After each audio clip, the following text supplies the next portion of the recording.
This is a relay project. Real Talk starts right now. Here's Ryan Jesperson.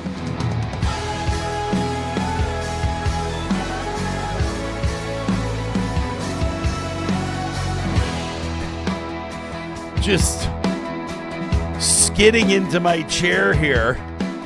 It's one of those days, to buddy. kick off this episode of the show. days. Welcome, everybody. Jespo here with John Hicks, the final episode of Real Talk before Canada Day. Good morning. Before Canada takes on Morocco at the World Cup to move on to the group of 8, which will be amazing. And perhaps most importantly, and what most people in Canada are talking about, before the first ever Real Talk road trip, which will take us down to Calgary.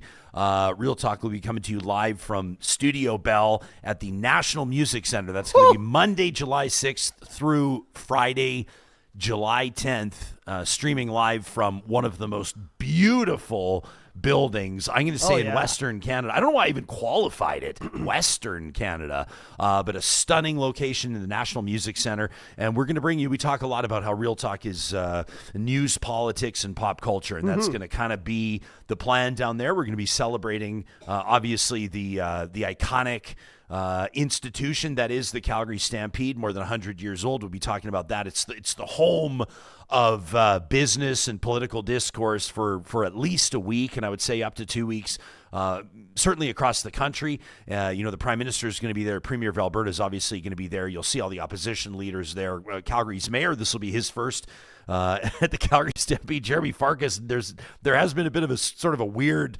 dust-up between the mayor and the premier and Pierre Poilievre, the leader of the official opposition. It seems to have all settled now as everybody's happy. And I know that Jeremy Farkas, over the past, it was over this past weekend, a couple of days ago, announcing that City Council and Penny Lane Entertainment, which is Paul Vickers' group, they own Cowboys, most importantly, most significantly, the Stampede tent squabble had been squashed. And they had come to an agreement on hours and decibels and all those sorts of things. And now everybody can get back to talking about the business at hand.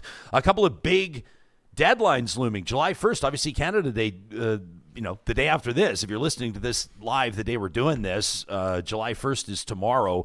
That's going to be the deadline for CUSMA renegotiations. I don't think anybody thinks that anything's happening there. We'll talk a little bit about that in this episode coming up. And it's also the deadline for Alberta to submit its pipeline proposal to the feds. And there's big news on that front, which we'll cover in just a second. So it's a huge couple of weeks coming up. It is going to be a huge couple of weeks. And I'm glad that the squabble's squashed. We don't want any clouds over Stampede. It's going to be. We looked at the weather. It's going to be incredible for the week that we're there for the most part. And I'm sure everyone will be flipping pancakes and tossing smiles by the time we get there, Ryan. I'm not surprised at all. And we talk about, this show will get criticized as I think most talk shows get criticized for being biased. And I think sometimes it's important and responsible for us to acknowledge our bias. And I would just say that Alberta's most well-known DJ supporting everybody getting on the same page for late night partying at the Calgary Stampede. You may be coming at this from a bias, but you don't like to see people fighting over parties. I don't want any Debbie Downers trying to crush any type of parties, all right? I want the vibes high when we're down at Stampede. I want us to all be friends, holding hands. And then it's also going to be incredible because we're down there early. Like, of course, we got Canada Day tomorrow, then we're heading down early to set up. And then, of course, Saturday's going to be insane because Canada taking on Morocco. This is I was just looking at, like, the odds. Yes, the odds are very low that Canada wins the World Cup. We'll be realistic for a second. But we've seen – I was looking at some of the biggest upsets ever. And just people who made it to like quarterfinals, semifinals who weren't supposed to. It would be great if Canada could pull out a win on Saturday. Can you imagine? And they've already proven beyond a shadow of a doubt that they've gotten better, right? So it's amazing that they made it to the final 16. But to get another win past us, to squeak past Morocco with a 1-0 or I don't even know. If they draw, they don't win, right? God, soccer, we talked about this. Soccer. We're Yeah. being, by the way, I just want to note that you've obviously had a dramatic evolution over the past 24 hours. You and Supriya Dwivedi, our regulars will know. Good morning to those of you joining us in our live stream presented by California Closets. By the way, book your free consultation anytime at californiaclosets.ca. I was a little gobsmacked on purpose, and we share with you, Supriya joins us in our feature interview presented by Mercedes-Benz Edmonton West, the first episode of every week. Maybe an exception next week, actually. Everything's coming together down in Calgary. We're going to figure that out. If not, we'll give Supriya double time. We love having her on, obviously. But on purpose, we don't connect on absolutely everything we're going to talk about because we want some of the stuff to happen naturally in front of the cameras. And with you, our live streaming audience in particular, I did not suspect that neither, and I'm not trying to throw you under the bus. You confessed it. I was a little surprised, a little taken aback that neither you nor Supriya had watched the game, Canada's previous game against South Africa. I'm thrilled to see you very enthusiastic about this one. Well, look, soccer isn't like one of my favorite sports, but just like golf, I've kind of come around to it. But I mean, this is just representing Canada and just having pride and just seeing what they're doing right now is amazing. But it's not that I intentionally didn't watch the last game. It's just I was so busy. I was of course checking on my phone and seeing what was going on. The worst part is I was going out to do some business like on a freaking weekend, and I come down into the lobby of a building. I'm coming down the elevator, and there's the Oilers DJ, a couple of his buddies. They're all dressed up in Canada. They're like, come down to whatever pub. We're going right now. Let's go. And I'm like, I got work to do. We're going to Stampede in like 4 days. Sorry. Yes. You're working harder than I better be careful what I say. I was going to say you're working harder than anybody in the barns right now, but that might not be accurate. You're not tossing bales, but soon we'll be moving a studio, which will be. Yeah, and it's all going to be worth it, though. You ever have something like it's just looming and then it gets closer and closer? You dread it, you stress, and it's just something where like this is a mountain I'm looking at and there's clouds. I can't see the top of the mountain. But it's just one of those things in your career where, like, you do something you've never done before. We're moving an entire studio to another city. Yeah. We're premiering. I guess not premiering the Real Talk Road Trip. We've done one before, but this is the first live one. If this one's a big success, which I know it will be eventually, we're going to do many more. You can bring us to your city for $100,000. And you dread it the whole time, and you're like, I can't wait till it's over. And then when it's over, you're like, man. Like, I'm going to try and enjoy. It's going to be a crash. I'm going to try and enjoy it, though I know every minute's going to be stressful, and we're trying to make everything perfect. Because you kind of like you don't soak in those moments, and then after you're like, wow, I grew as a person. I upped my skills and technical level. Yeah. And the whole time I was just stressed. So you know what I'm going to be? Easy breezy. Easy breezy. That's going to be my nickname down Stampede. That. If you see me, Easy Breezy Johnny. Well, we can work on that. We'll work on that. You guys, this is super cute, though, for sure, because our pal Johnny's never been to a Calgary Stampede before, you don't quite know what to expect. Technically, He's putting the pieces together. You're slowly figuring out what it's going to look like. I've been to Calgary during Stampede. I've been to Badlands. I've been to all the big events around Stampede. I've never been to the grounds. I've never been to the events. I've never been in the city for 10 days straight. The Chucks are going to blow your mind when the grandstand bleachers are shaking and it's just like the most special thing of all time. Oh, I'm going to be having so many of those cheap beers Mayor Farkas was talking about. I might chuck myself. Yeah, we might have to hold him accountable to that, and we'll do that when we talk to him on episode 1 of the Real Talk Road Trip. That's going to be on the 6th of July. And by the way, you guys are having a hell of a time. I mean, everybody wants to come on Real Talk for sure, and we appreciate that. But also, when you're talking to the elected officials, and it's not going to be a week just jam-packed full of elected officials. I think that would be pretty, respectfully, we could be more we could do a better job than just bringing out a bunch of politicians, and so we will. But Mayor Farkas in particular, the Premier as well, Danielle Smith, she'll be joining us on our wrap-up day. That'll be Friday July 10th, live in our studio at Studio Bell at the National Music Center, downtown Calgary. The number of pancake breakfasts that these elected officials are going to, it is shocking. Like multiple pancake breakfasts every single morning. So we've been advocating working behind the scenes to get those booked. I see that Les is in our chat wondering if Danielle Smith is going to be on the show in studio. Answer is yes. Also an interesting comment, and I don't mind reading these comments. I like reading these comments. It gets us talking. Show's called Real Talk. Kathy in our live chat, powered by Park Power, your friendly local utilities provider, parkpower.ca/Real Talk. Kathy says it's been interesting to see Ryan not defending Danielle quite so much lately. Interesting comment, and I'm always interested to see how how I feel in my perspective and just my free flow of thoughts in front of the microphone every day, which is what we promise you, just like you free flow your thoughts in our live chat and into our inbox at talk@ryanjesperson.com. But how that's landing, I got to be honest, and Kathy, I would say this if we were like having a glass of wine on a patio at a mixer and we met each other in person, I would be interested to hear examples of me defending Danielle Smith. I think that the show's been pretty tough on this government. I think that our position, for example, off the top of my head, on the recent teachers' strike was pretty clear.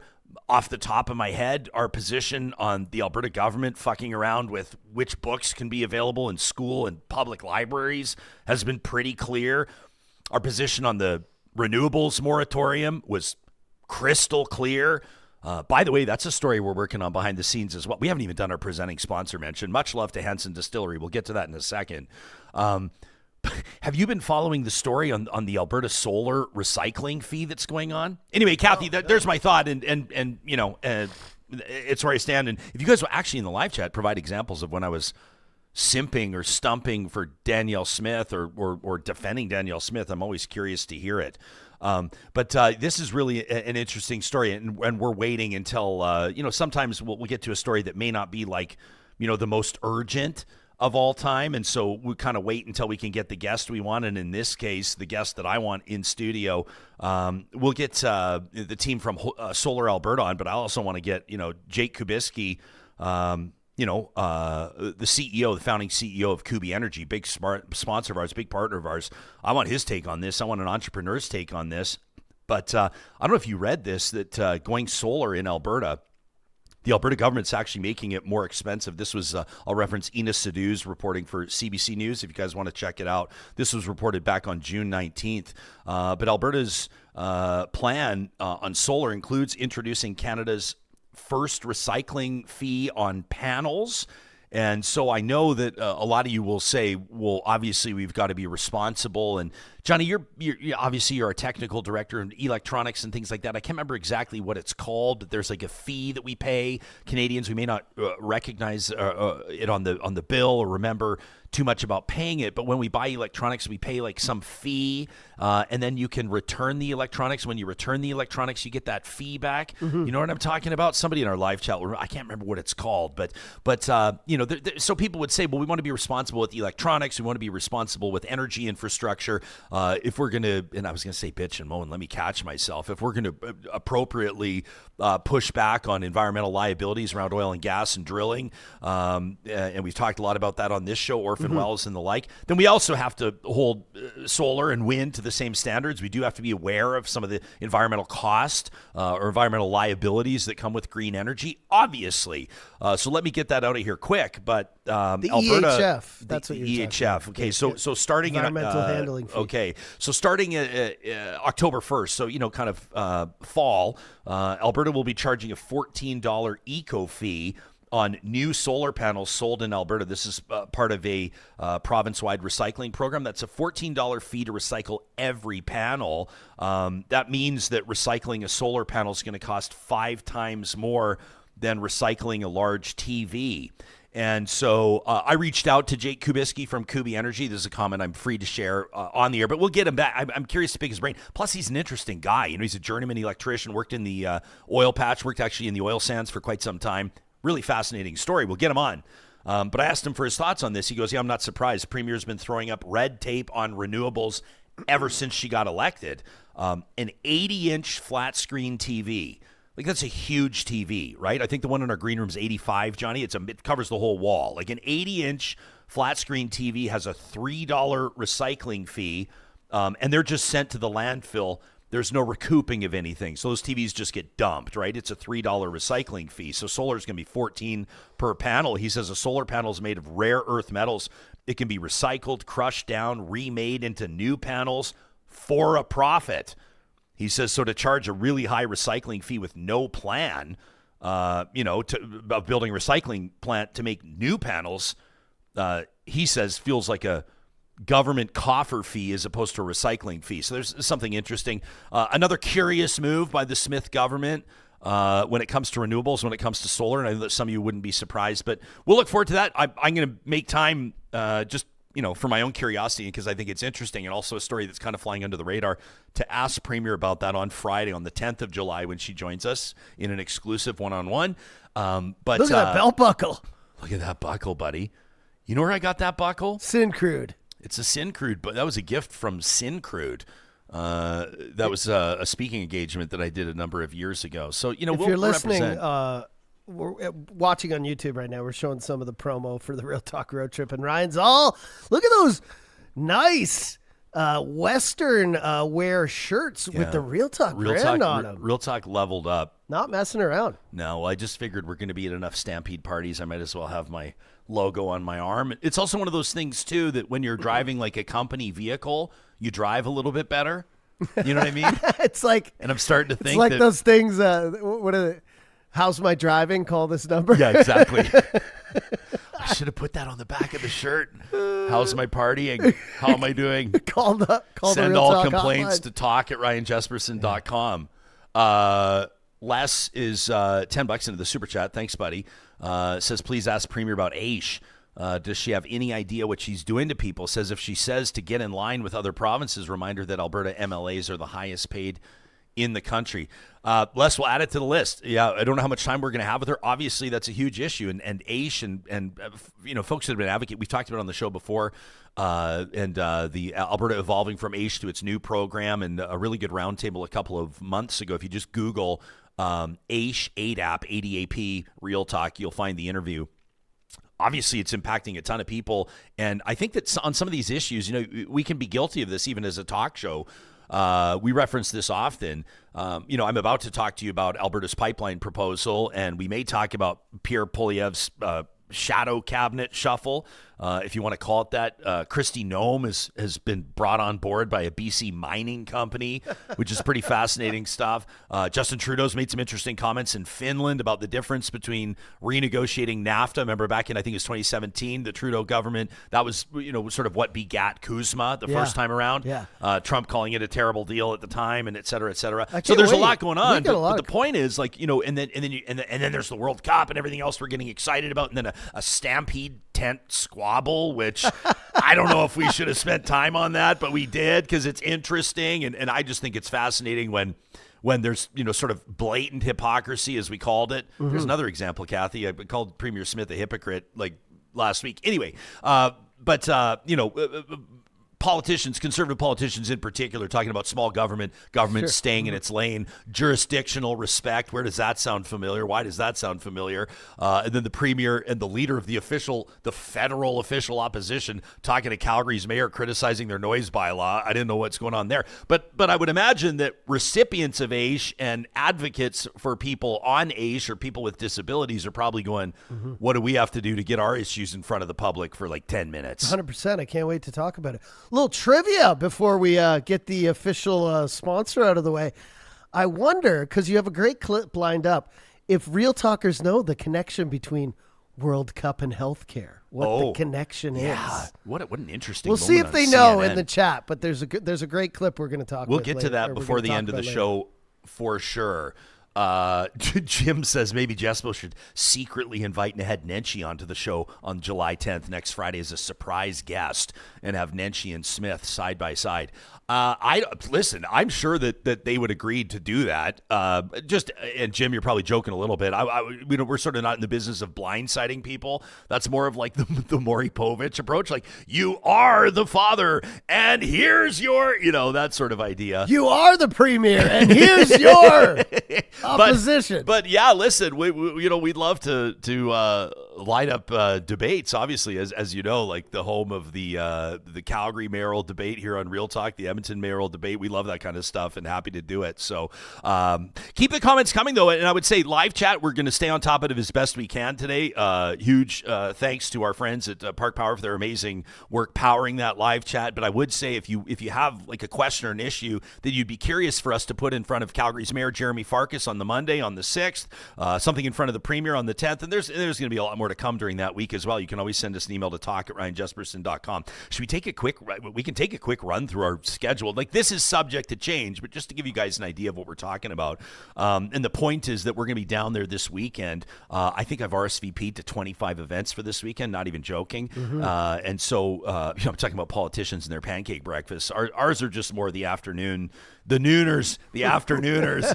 But the point is, obviously, we're going to be mixing and mingling and lining up interviews while we're down there. But Sharon Carr, our buddy, is going to be in Calgary. Everybody's down in Calgary. Oh, amazing. So she's going to join us in studio on the Monday. Alicia Reynolds is going to join us from, she's the president CEO of Tourism Calgary. It's obviously a huge couple of weeks for Calgary, and our friends at Tourism Calgary have done a lot of heavy lifting to make our road trip possible. Andrew Mosker is going to join us. He's the founding CEO of the National Music Center. We're going to learn a little bit more about this fascinating place. It's a music museum. Went down there to do our site check last weekend, and they've got, Nelly Furtado just went into the Hall of Fame.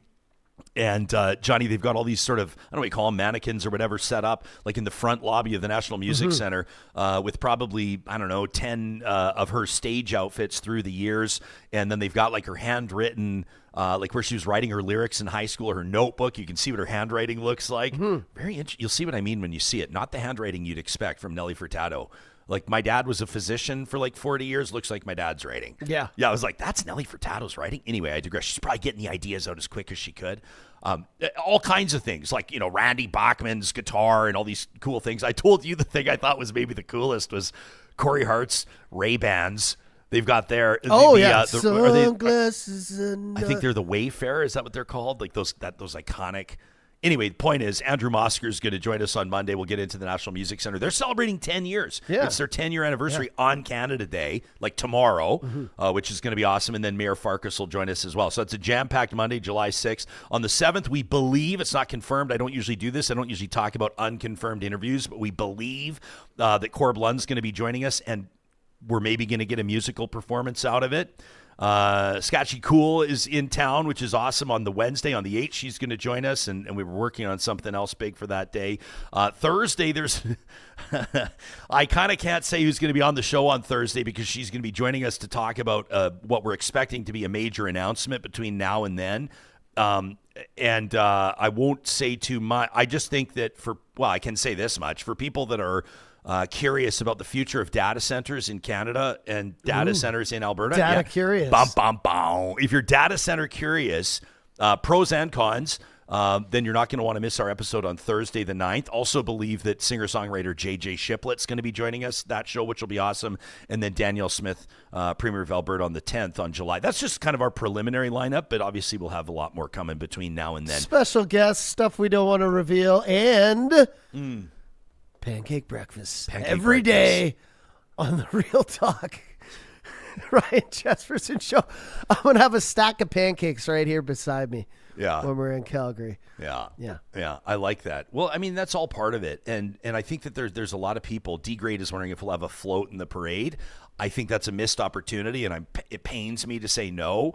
I would say if we're going to spend actually, I don't know if you have to pay. You got to pay like probably an entry fee to enter a float in the parade. There's a lot of nonprofits and volunteer organizations that'll participate in the Calgary Stampede Parade and other parades. We're going to talk about Mark Carney at Pride in a second as well. All these promises on what we're about to talk about, we're still 22 minutes into our intro. I think we're just enthused about what's coming next week. But all the nonprofits, they don't have huge budgets. They get in the parade. But I think if we were going to do the parade, we'd want to do it right. And I'm not sure what would be involved in that, but I would say if we're going to spend our money, if we're going to invest in anything in the Calgary Stampede, it would be a chuck wagon tarp. That's always been. Have you heard about the tarp auction? No. So this is like a tradition in the Stampede, and I've always dreamed of having a Stampede tarp, like a chuck tarp. So there's usually I think it's usually a brunch. I think it's usually during the day, maybe a gala evening event. I'm not sure, but it's a charitable fundraiser for the Stampede, I believe. And then maybe there's some profit sharing with the teams, and there's got to be with the riders as well, I have to imagine.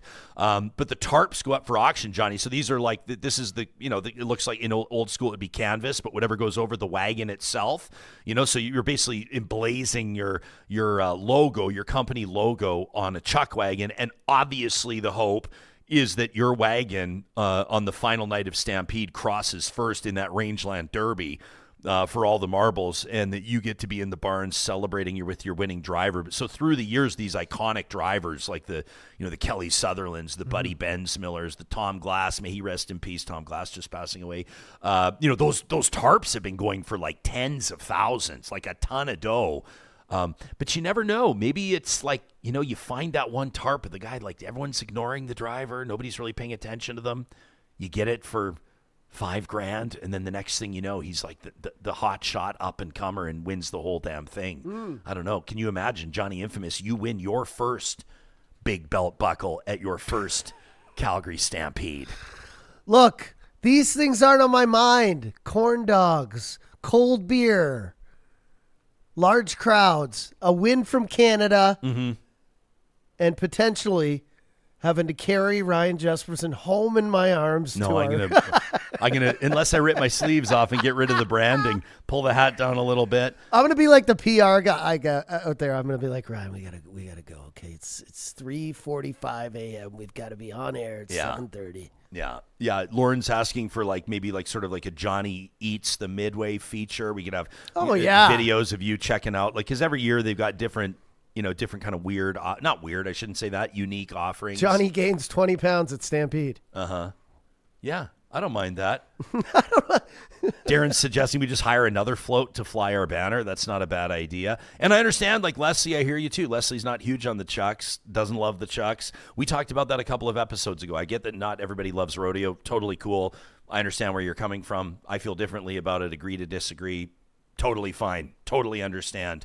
Let's officially get the ball rolling here and remind you that these episodes don't happen without the support of our amazing friends at Hanson Distillery. There's probably going to be whiskey flowing at the Calgary Stampede. May I say that safely? And how cool would it be if you're hosting your Stampede party to be featuring this new offering from our friends at Hanson Distillery? 7 years of patience behind this release. This is a cask-strength whiskey aged in sherry barrels, hitting with a dark fruit, warm vanilla, and cracked pepper finish. You can shop all Hanson whiskey online, by the way, at hansondistillery.com. But this one here, this Northern Eyes 7-year sherry cask, only 300 bottles exist.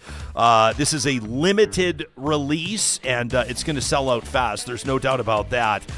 So listen, a bottle of something that takes 7 years to make could quite likely be gone before you know it. If you're opening it in front of friends, there's the caveat. There's the warning. You can find Northern Eye's 7-year sherry cask online at hansondistillery.com, along with their other whiskey offerings, a 3-year, a 5-year, and more. Sign up for their whiskey list, too, for exclusive news and information on their whiskey program, including the Distiller's Edition. Again, that's hansondistillery.com. You can find the distillery itself in the Metro Edmonton region, 174th Street, 111th Avenue, just north of Mercedes-Benz Edmonton West. And make sure you ask for Hanson whenever you're picking up your whiskey at fine Alberta liquor stores. Hanson is made right here. Oh, if people could only see just to the left of me here, the mountain of cables and cases and stressed? Cords, and no, I'm just it's wild what we're doing here. We are, a lot of people, we have a big team, but when we do things, we kind of keep it situated to you and me because we don't want to include too many people because things start to go wrong. So I'm not saying that there's people behind the scenes and people helping us in Calgary. You know who you are. We love you, but this is me and you, man. This is me and you on July 2nd, driving down with our whole studio and 2 vehicles. Feels like we're a band. We invested we in all. We got all the hard cases now, which makes me feel a little bit more real. Yeah. If we ever travel by air, we'll have all the hard cases. People are going to wonder which band we're roadies for, which is kind of exciting. Yeah. And a shout out to folks that know. If you know, you know. We picked up these hard cases secondhand because, we're entrepreneurs. We're a small business. And I love that they're all emblazoned with Axe music. Yeah. Hey, for all the musicians listening, R.I.P. you'll love that. Axe music. So if we were a band, we'd have to come up with a cool name. But I think we'd just be like AC/DC, but we'd be RTRJ. Yeah, I like that.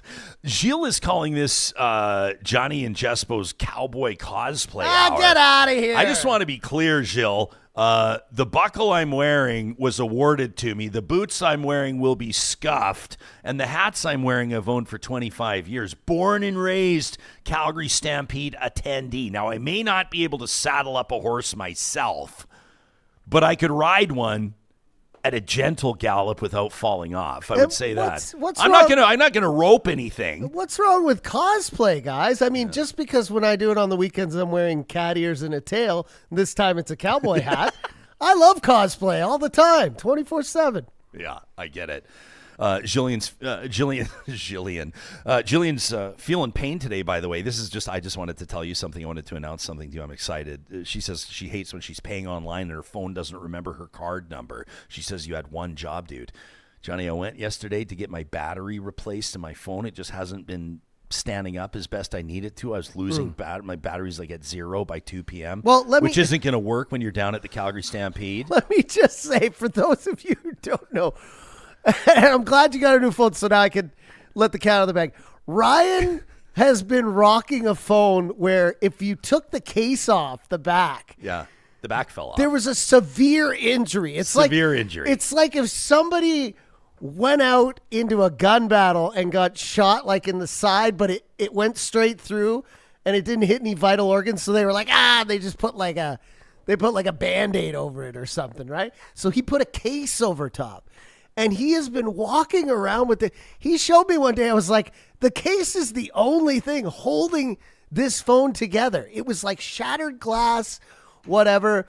And I'm super happy for you. I came in today and, I'm a tech guy. And he's got the brand new iPhone 17 Pro Max. Can't get a better phone. I think this is the one, right? Can't get a better phone. Now, I know what's going to happen is now as soon as I start getting excited about this, I'm going to find out that like the 18 is out tomorrow or something like that. But yeah.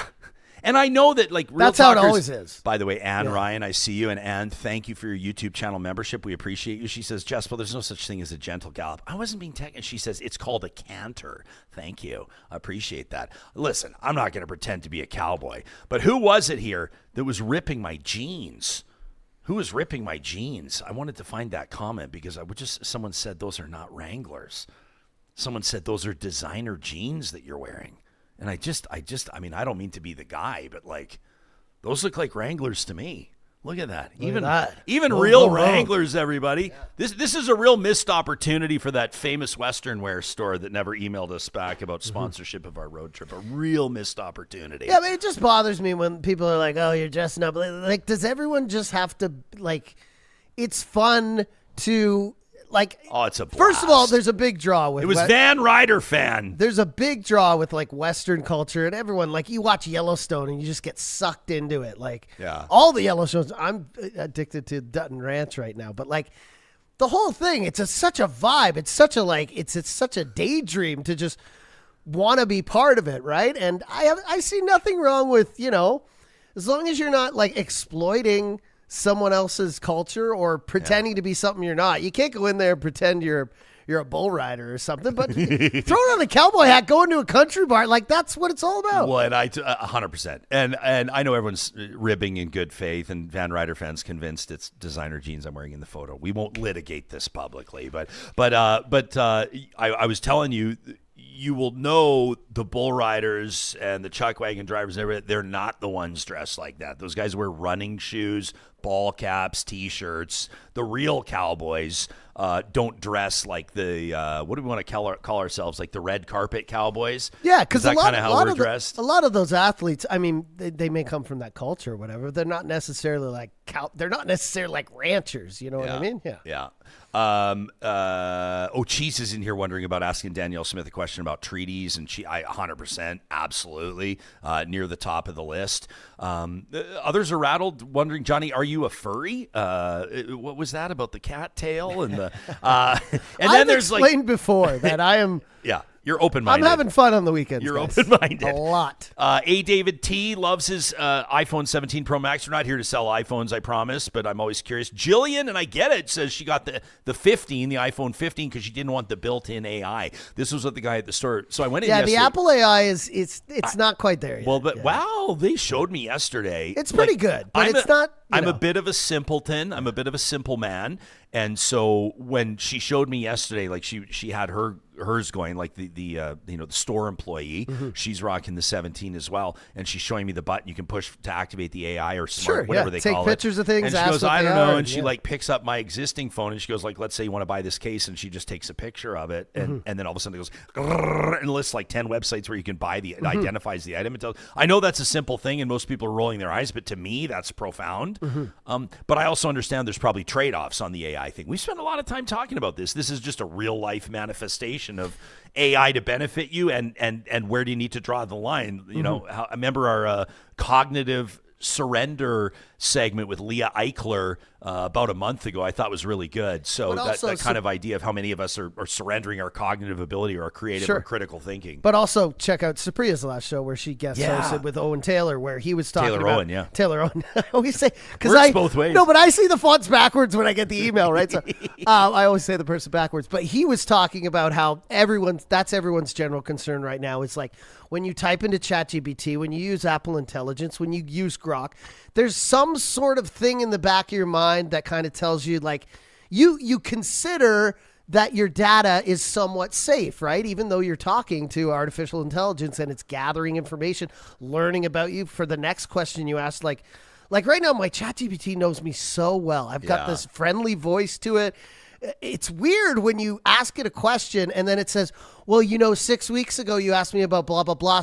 And you're like, oh my God, I forgot. This guy like tabulates. Yeah. See, I'm already calling it a guy, but yeah, there's no kind of regulation. It's kind of a gray area right now. We don't know how affected or how dangerous or how, susceptible our data is yet because there are no really guidelines in place. So, C-34, is it C-36? Two bills that are kind of addressing that. Some people are raising alarm bells. Almost every article I go on is saying that the government's got it wrong here. But I've been looking through it. I mean, most of it is, there's a lot of conspiracy theorists. It's to protect people, right? And I do think that we kind of missed the mark on social media. We just said let her rip, and they did whatever the heck they want. And now they own everything about us, right? So I think taking slow steps with AI, even though the cat came out of the bag pretty fast, and finding ways to protect ourselves and stuff like that, because we don't really know where all this information, like somebody the other day was like, yeah, I had AI help me do my taxes. I'm like, how? And they're like, oh, I just scanned. I'm like, you gave ChatGPT a scanned like receipts, that you gave it financial information and then asked it to tabulate and then sent your taxes in that way? But a lot of people, that's why I would say using business accounts and people that are like leveling up and using Claude and everything else are there. They are, but it's running their show. It's running their schedule. It's assisting them in finding business efficiencies. And so people are sure. I think that some people who did we talk to about recently? Was it David Valentine? It was David Valentine from Liaison Strategies, maybe like within the last few weeks. You can always just Google it. You can find anything on our YouTube channel, the Real Talk RJ YouTube channel. Thank you for subscribing. We're just shy of 40,000. If you haven't yet subscribed, it's free. If you subscribe, you make sure you don't miss a thing. And you can also find it in our podcast archives, wherever you get your podcasts. But David Valentine talking about how I think it was 52 or 56 or something. More than half of Canadians in the last year had consulted AI for medical advice, including, and here's where the biggest red flags are, I think, is like diagnoses. Do I need to go to the ER? Do I need to worry about the lump in my breast or my testicle? Like maybe go see a doctor kind of thing. But if you think about that as well on the information surrender side, people are providing on the healthcare front pretty sensitive personal information as well. I don't know that we're even yet at a stage where we've even realized the degree to which disclosure is is prevalent, like the amount of information people are punching into ChatGPT and potential areas where we could get burned on that, right? Yeah. Wild stuff. Yeah, it's crazy. And also when you ask it stuff like that, when you're asking about cancer and diagnosis like that, it does always kind of have a positive outlook. I mean, it always has the caveat where it says, I'm not a doctor. You should go to a doctor if you're feeling this way for clarity, et cetera, blah, blah, blah. But I do, like, I've asked it questions before about how I'm feeling this way or that way or what is this? And it's always like, don't panic. What it could probably, you know what I mean? And it just kind of always kind of gives the upside, whereas, a physician is going to give you the straight goods, right? So yeah. I would not get a cancer diagnosis from ChatGPT. But again, I don't think we're using AI in a way to like give us definitive proof of things unless we're asking the information, but it's an assistant. It's a little helper. It gets you to first base or second base. It doesn't hit a home run for you every time. It's not there yet, but it is making, there's people in the chat right now, certain people I see who are they hate AI. They're scared of AI. I get why people AI is evil. Hesitant. But I mean, it is making everyday life easier I'll just speak for myself. In general, it's just making things a lot easier. Speaking of getting to second base, you like that? Ambustion says, I really like Stampede. It's the only time I feel like eye candy as a lanky dude. Watching by a bunch of cougars line dancing is a real pick-me-up. That from Ambustion. Are you going to do like a YouTube tutorial, like a line dancing? I had do you remember? No idea what you were about to ask me. Did you have line dancing in high school gym, or is that just an Alberta thing? No, man. I did grow up in small town Ontario, so like they line dance. There is kind of a country vibe. A lot of dairy farmers out there. Yeah, tons of farmers. But no, I learned to line dance later when I moved out west. Yeah, there you go. Jill says, I legit say thank you to my Google Home because I want the machines to remember I was a good one when they take over. Here's the tip. When you say thank you and please to AI, it takes more energy, it does something. Like it uses more energy. Like I was told by someone it rewards you for politeness. Well, no, it takes it. Everyone's worried about energy consumption and water and et cetera from data centers or whatever. Well, it has to work harder when you're polite to it. Like someone told me, they're like, it likes you to be straightforward. It doesn't give a shit if you're polite to it. And when you say thank you, please, may you do this? It has to think a little bit more, apparently. I don't know. I'm going to look it up right now while you're talking because I remember somebody mentioning it to me that they're like, it's a computer. Think of it like a computer. It doesn't need politeness because when it gets politeness, when it hears other things like that, it has to think a little harder. It just wants the straight. I don't want you to be rude to your AI. You don't have to be that, but just give it the straight goods. Yeah, for sure. I see Garth in the chat. Always great seeing Garth in there. Recognizable name. Garth's been on the show before, you may remember. And he is, you know what I'm thinking here? I wonder if we call an audible here. Garth wrote a really interesting email into the show. And Garth, we were up against the clock with Supriya in our most recent episode. So we didn't get to it, but he had a question he wanted me to ask Supriya. Why don't we just do it right now?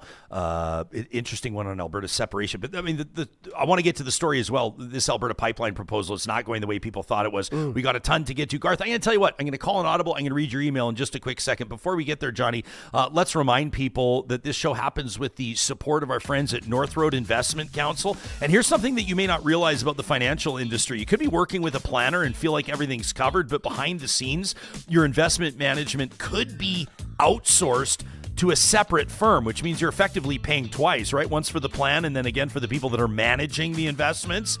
That can really add up. That's where North Road Investment Council is doing things differently. They bring financial planning and investment counsel together under one roof. So your strategy isn't split across separate providers. Everything's coordinated, transparent, and designed to work as one integrated plan. They look at your full picture, where you are today financially, where you're headed. They'll ask questions like how much will be enough? When can you retire? How do you structure your income? How do you pass on your wealth? It's all part of an important conversation. So whether you're looking for a second opinion or a full financial roadmap, don't overcomplicate it and don't overpay for it. Get the advice you need when you need it. Stay in control for the journey ahead with North Road Investment Council. You can start the conversation today. Sign up for their free monthly newsletter at northroadic.com. Friends, if you're going to be flying through Edmonton International Airport, YEG, anytime soon, whether you're a frequent flyer or an occasional traveler, this one is a game changer. YEG Plus is a brand new loyalty program at YEG, the first of its kind in Canada, and it's pretty simple. Every single dollar that you spend at Edmonton International Airport, parking, dining, shopping, it earns you points. You rack up your points, climb the tiers, unlock rewards, exclusive offers, partner discounts, contests, and free parking. How cool is that? It's fast, it's flexible, and it's built to give you more time and give you more rewards every time you travel. Don't leave rewards on the table. Sign up today at yegplus.com/realtalk. That's yegplus.com/realtalk. Takes about 15 seconds. You'll find that sign up link in the show notes. Speaking of our friends at Kubi Energy, Western Canada's busiest solar installer. Big shout out to Kubi, presenting sponsor of our Real Talk Golf Classic.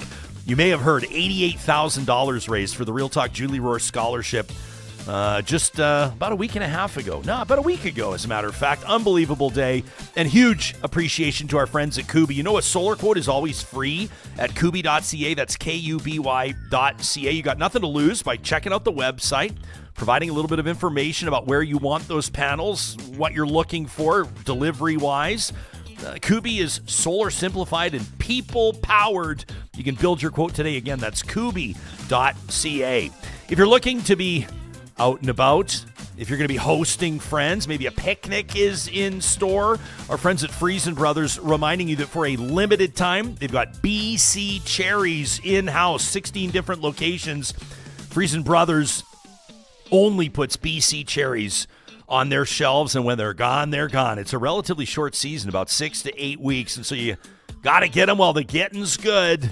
You can find BC cherries and information on everything that Friesen Brothers is offering up, including right now, Johnny, a bacon cheeseburger pizza. Look at that. That's Mike's meal, the feature meal right now. Friesen.com is where you can find more. FRESON.com, or pop into your local store. Friesen Brothers is proudly Alberta grown and Alberta owned.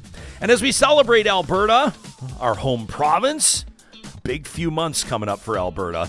Let me say this. Alberta's winning with Play Alberta because all revenue stays in Alberta, and that makes all the difference. Play Alberta is the only app in the province that puts all its revenue directly back into supporting programs and services that Albertans rely on every day. So whether you play, bet, or buy with casino, sports, or lottery, know that your fun also helps make a difference across the province. You can learn more by visiting playalberta.ca/realtalk. That's playalberta.ca/realtalk. You got to be 18 or over to play. If you gamble, use your game sense. On AI politeness and etiquette. Yeah. So saying please and thank you and polite prompts in general help generate more detailed responses, which in fact, if you're being too polite, can lead to generic or agreeable responses from the AI that can cloud the information.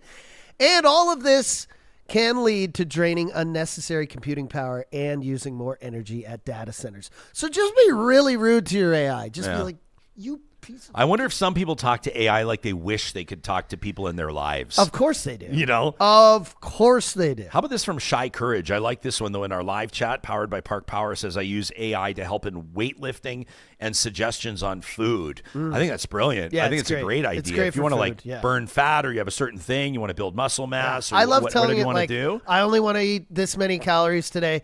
Give me 3 meals, you know, a light lunch, a snack, and it's like eat 40 McNuggets and nothing else. Like I said, it's not to somebody said it's making us lazier in the chat. It's not to tell me how to live my life. It's literally giving you inspiration to figure things out, right? Okay, I want to get to this pipeline story. It's a breaking and developing story. It's being reported right now by the Globe and Mail, and I see a couple of you in here. You know, David says, let me guess, there's no private proponent. The Alberta government's buying the pipeline. I wonder why that may be. Maybe it's the uncertainty, I don't know, from a separatist referendum. We'll get to the headline in just a second. Here's the email from Garth, real quick. I want you guys to know when you send messages into the show, we read as many as, we read them all. Myself or Katie, we do our best to put ones in front of the audience that we think will drive conversation forward, and we want to give you the platform. And Garth writes in, says, I'm an avid listener of Real Talk. He says, it's entirely possible I've missed you answering this before, but he says, I know you've been openly and strongly opposed to Alberta separation. I'm not opposed to Alberta separation. I'm for Canada. How's that? I like the framing, right? He says, I respect you've made your position clear, but with Alberta's referendum coming up October 19th, I can't point to an instance where I've heard you clearly articulate what you believe the solution is to the very grievances that have driven many Albertans towards separation. Says the question is not just for you, Jespo. It's a question I'd love to ask Mark Carney, federal cabinet ministers, premiers, anybody else with influence and power. He says, but you're the closest person to that level of influence I have access to, and you've chosen to hold a microphone in Alberta's political conversation. Fair. He says, my question isn't whether separation is right or wrong. My question is if Alberta should remain in confederation, what, in your view, needs to change? Garth says separatists are offering Albertans a once-and-for-all solution. Whether people agree or not, they're attempting to lay out a future, how Alberta would move forward, what institutions would need to be replaced, how sovereignty would work, what life after Canada would look like. He says some of it sounds compelling to people, some of it sounds unrealistic, some of it sounds downright batshit crazy. But at least they're trying to answer the question, then what? What I haven't heard with the same level of detail from the Federalist side is the answer to the same question, then what?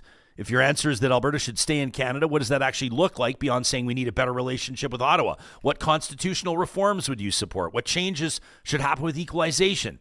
What changes should happen around federal interference in provincial jurisdiction? Interesting framing. He says, what should change in energy policy, resource development, project approvals? What role should Senate reform play, if any? I don't know if the average Albertan fighting for separation knows a single thing about the Senate, but I digress. He says, what does a successful Alberta-Canada relationship look like 10 years from now? Awesome question. Garth says, many of the concerns raised by separatists did not begin with the current federal government. They've existed for decades. Equalization, Senate reform, energy policy, federal overreach, the perception that Alberta contributes disproportionately while having limited influence in Ottawa. Garth says, I'm not asking you to defend every decision Ottawa makes. I'm not asking you to support separation. I'm not asking you to become prime minister or write a full government platform. I'm asking you, as an influential political commentator, to articulate the positive federalist vision with the same clarity you use to argue against separation. Because simply telling Albertans they shouldn't leave doesn't answer the equally important question of why they should stay. What is the road forward? He says, I'd love to hear you and Supriya mull this over. Didn't get to it with Supriya, Garth, but I appreciate it. And I appreciate the question. We can put that out to real talkers as well. I mean, I really appreciate, and what I think is like if I had to sort of a pull quote, we call it, in the newspaper business back in the day, remember you'd have the whole column and then you'd have the one blown up, the one pull quote. I think it would be your question there.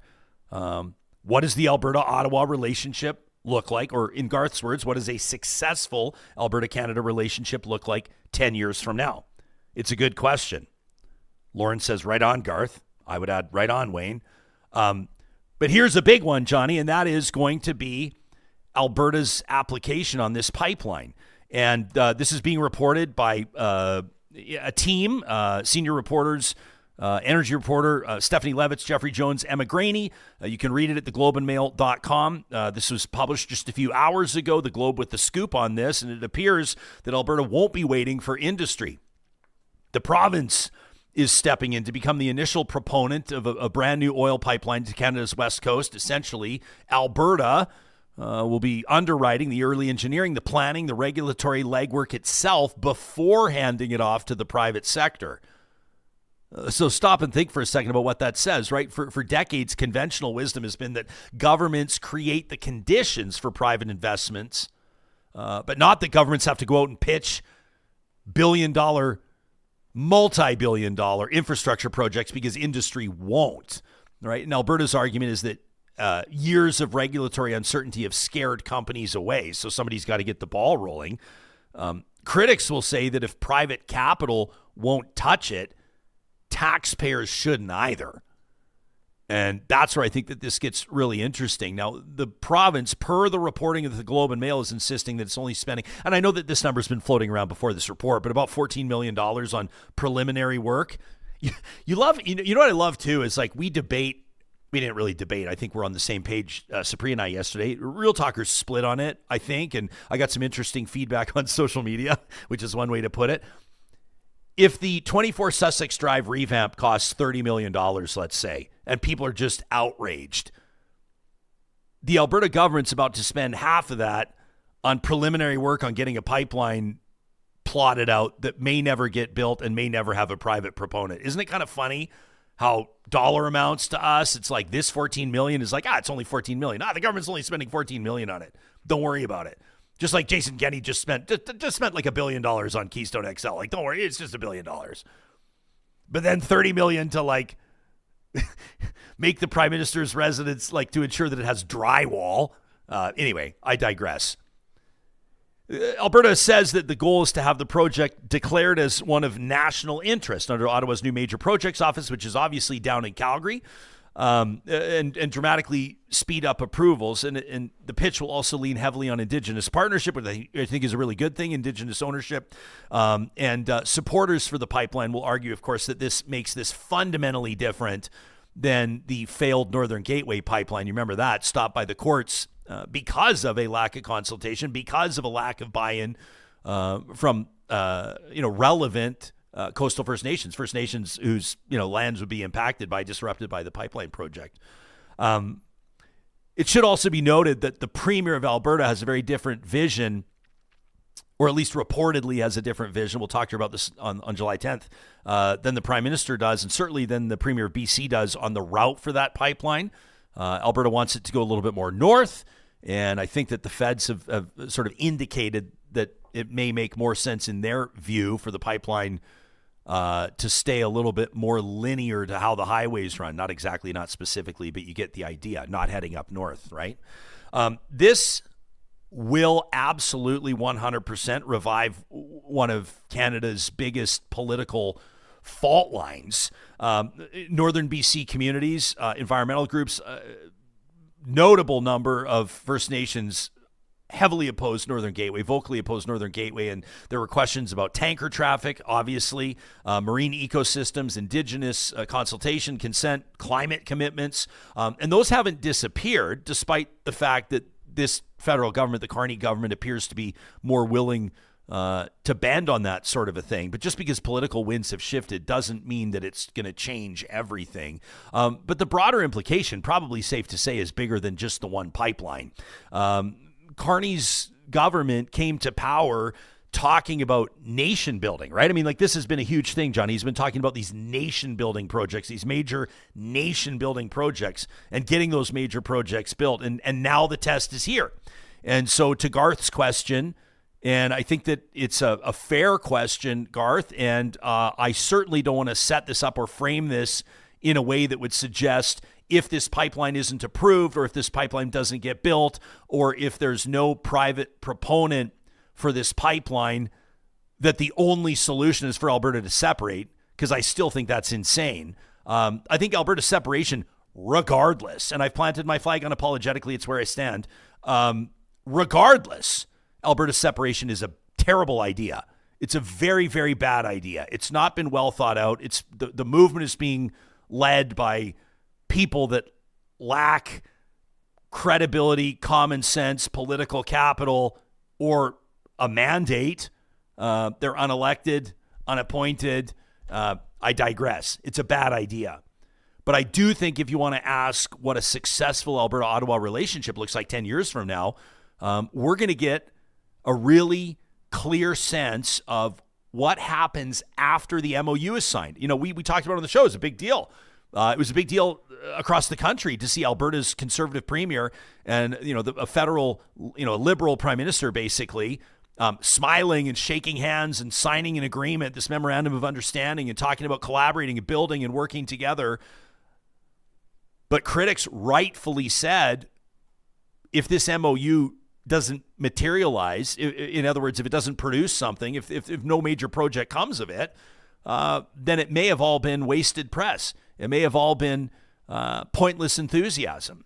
And I think it's a fair point. Now, it's also possible and we look at sometimes these projects don't get built, in particular pipeline projects, and, for example, the feds get blamed, and in some cases, criticism is fair, right? Federal legislation, environmental regulations, and the like have obviously capped Alberta's production potential for a long time. I don't think anybody would agree with that, disagree with that. I think that that's a fair statement. But there are reasons beyond environmental regulation, or reasons beyond the feds, that pipelines have failed. And it'll be interesting to see if this one doesn't happen. Like, even if Alberta invests whatever it is, 14 million, maybe that ends up being 20, maybe it ends up being whatever, and nothing comes of it, and there's no private proponent. In other words, nobody steps up with the billions of dollars that will be required here. It would be pretty easy as a politician in Alberta, the Premier of Alberta, to frame it as, turned out that, Carney's signature on that MOU wasn't worth the paper it was written on, kind of idea, right? Like, it's the feds. The feds have again shown that Alberta's not a priority. We've done our best. We got it to this point. We couldn't get the ball across the goal line, and, there you go. And I'd be curious to see how that would impact how people feel about Alberta's future in Canada. What's particularly interesting is that the timing on all of this, Alberta should have a pretty good idea of where that pipeline project is going, if anywhere, by the very beginning of October, and the referendum's like less than 3 weeks later. So, I hope that the pipeline project, and Real Talker's curious for your take on this, and let us know what you think about this. But I don't think, you remember when Jason Kenney came in, united the Conservative parties, ran against Rachel Notley in 2019 and won resoundingly. Mm-hmm. He had described that election as a referendum on the carbon tax. And I think it was effective framing. And obviously he did very well in that election. I hope, and we must insist, I think, and make sure that we're talking to our friends, getting the word out there, having the conversations that matter this summer, talking to people in your own group, in your own circles, that this referendum not become a vote on basically a reactionary vote to pipeline news. Like, it's got to be about more than that. And I think that that's going to be more up to the pro-Canada crowd, which is essentially is what Garth is asking for in his email, is for the pro-Canada people, the people taking a federalist position, to be able to clearly articulate their vision of what a successful relationship looks like with Alberta in Canada 10 years from now. So, great email, Garth. Totally appreciate it. You can send us an email. Be like Garth. Send us an email anytime to talk@ryanjesperson.com. A good morning to Max Fawcett in the chat. Oh, what's Max saying in the chat? Jump on Zoom, Max. Max says they were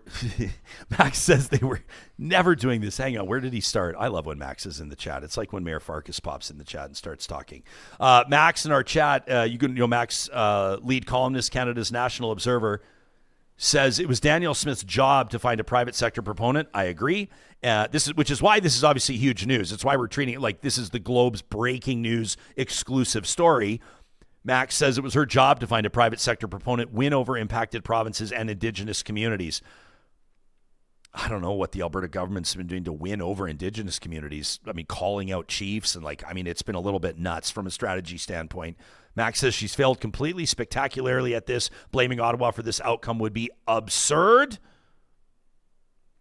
Always like when commenters agree with me. Max says, and again, the biggest impediment has always been the oil companies and their willingness to fund investments required to grow production by 1.5 million barrels per day. That from Max. Max was on the show relatively recently. You can find it in our live chat. No, you can't find it in our live chat. You can find it on our YouTube channel. Doug the Canadian wonders, how do you argue for Alberta staying in Canada when the separatists don't use factual talking points and refuse to accept reality?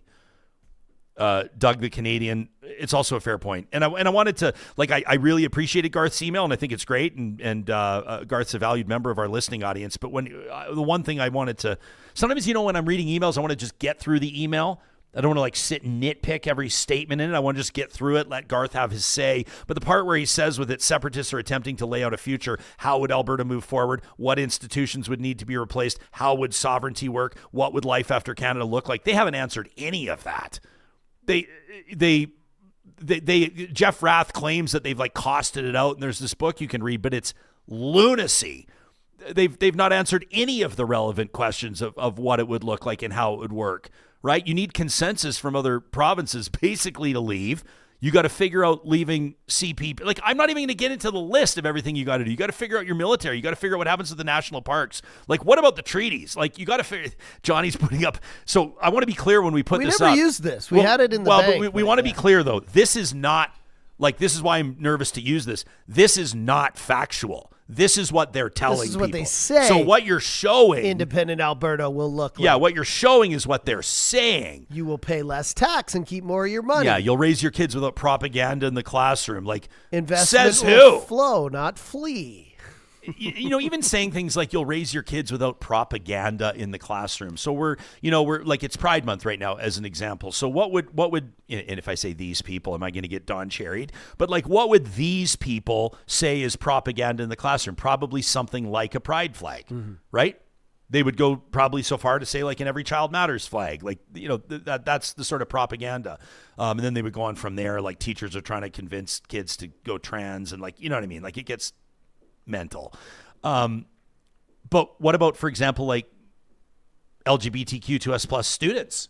Like, is acknowledging pride propaganda to them, right? If you talk about eliminating propaganda, I bet if you talk to some of these folks, not all of them, not all separatists, hashtag not all separatists, talk to some of them, you know, getting rid of propaganda in schools would probably mean really introducing religious propaganda into schools, right? We're gonna get rid of the propaganda. We're gonna start every day with a prayer to the Lord Jesus Christ. Like, that's kind of the type of idea you're getting here. You know, they've promised that there would be no income tax. They probably, like, so Garth, I would just take issue.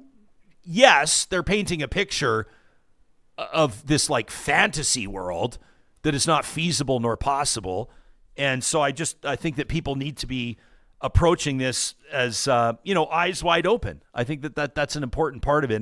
And I think that that's one of the reasons, too, why you get frustrated, and maybe you experience this in your own life as well. You know, I've got friends, personal friends, that when you talk to them, you know, I talked to one this weekend, and he told me he's undecided. It came up. I didn't bring it up, believe it or not. How are you going to vote in the referendum? Another buddy of ours did, and we're just trying to enjoy a nice day. I'm undecided. Swinging golf clubs, and he tells me he's undecided. And I was like, well, what's going to influence your decision, man? And we kind of got into it. And some of the stuff that he's a smart guy. Yeah. Like, some of the stuff that I think I don't even know if I was going to say be led to believe. I don't think he's been led to believe it. I think I don't know. I think he's entertaining these bizarre ideas. Guy doesn't even, the industry he works in isn't even, his industry would be harmed by separation. But that's, I find to be a frustrating part, is I just feel like a lot of people really are being presented with what we would describe as alternative facts, which is just fallacy. You seeing it too? Well, yeah, but I'm also seeing kind of the hypocritical side. Like, even now during the World Cup, like, people out there wearing Canada, like, all of downtown is flooded with red and white.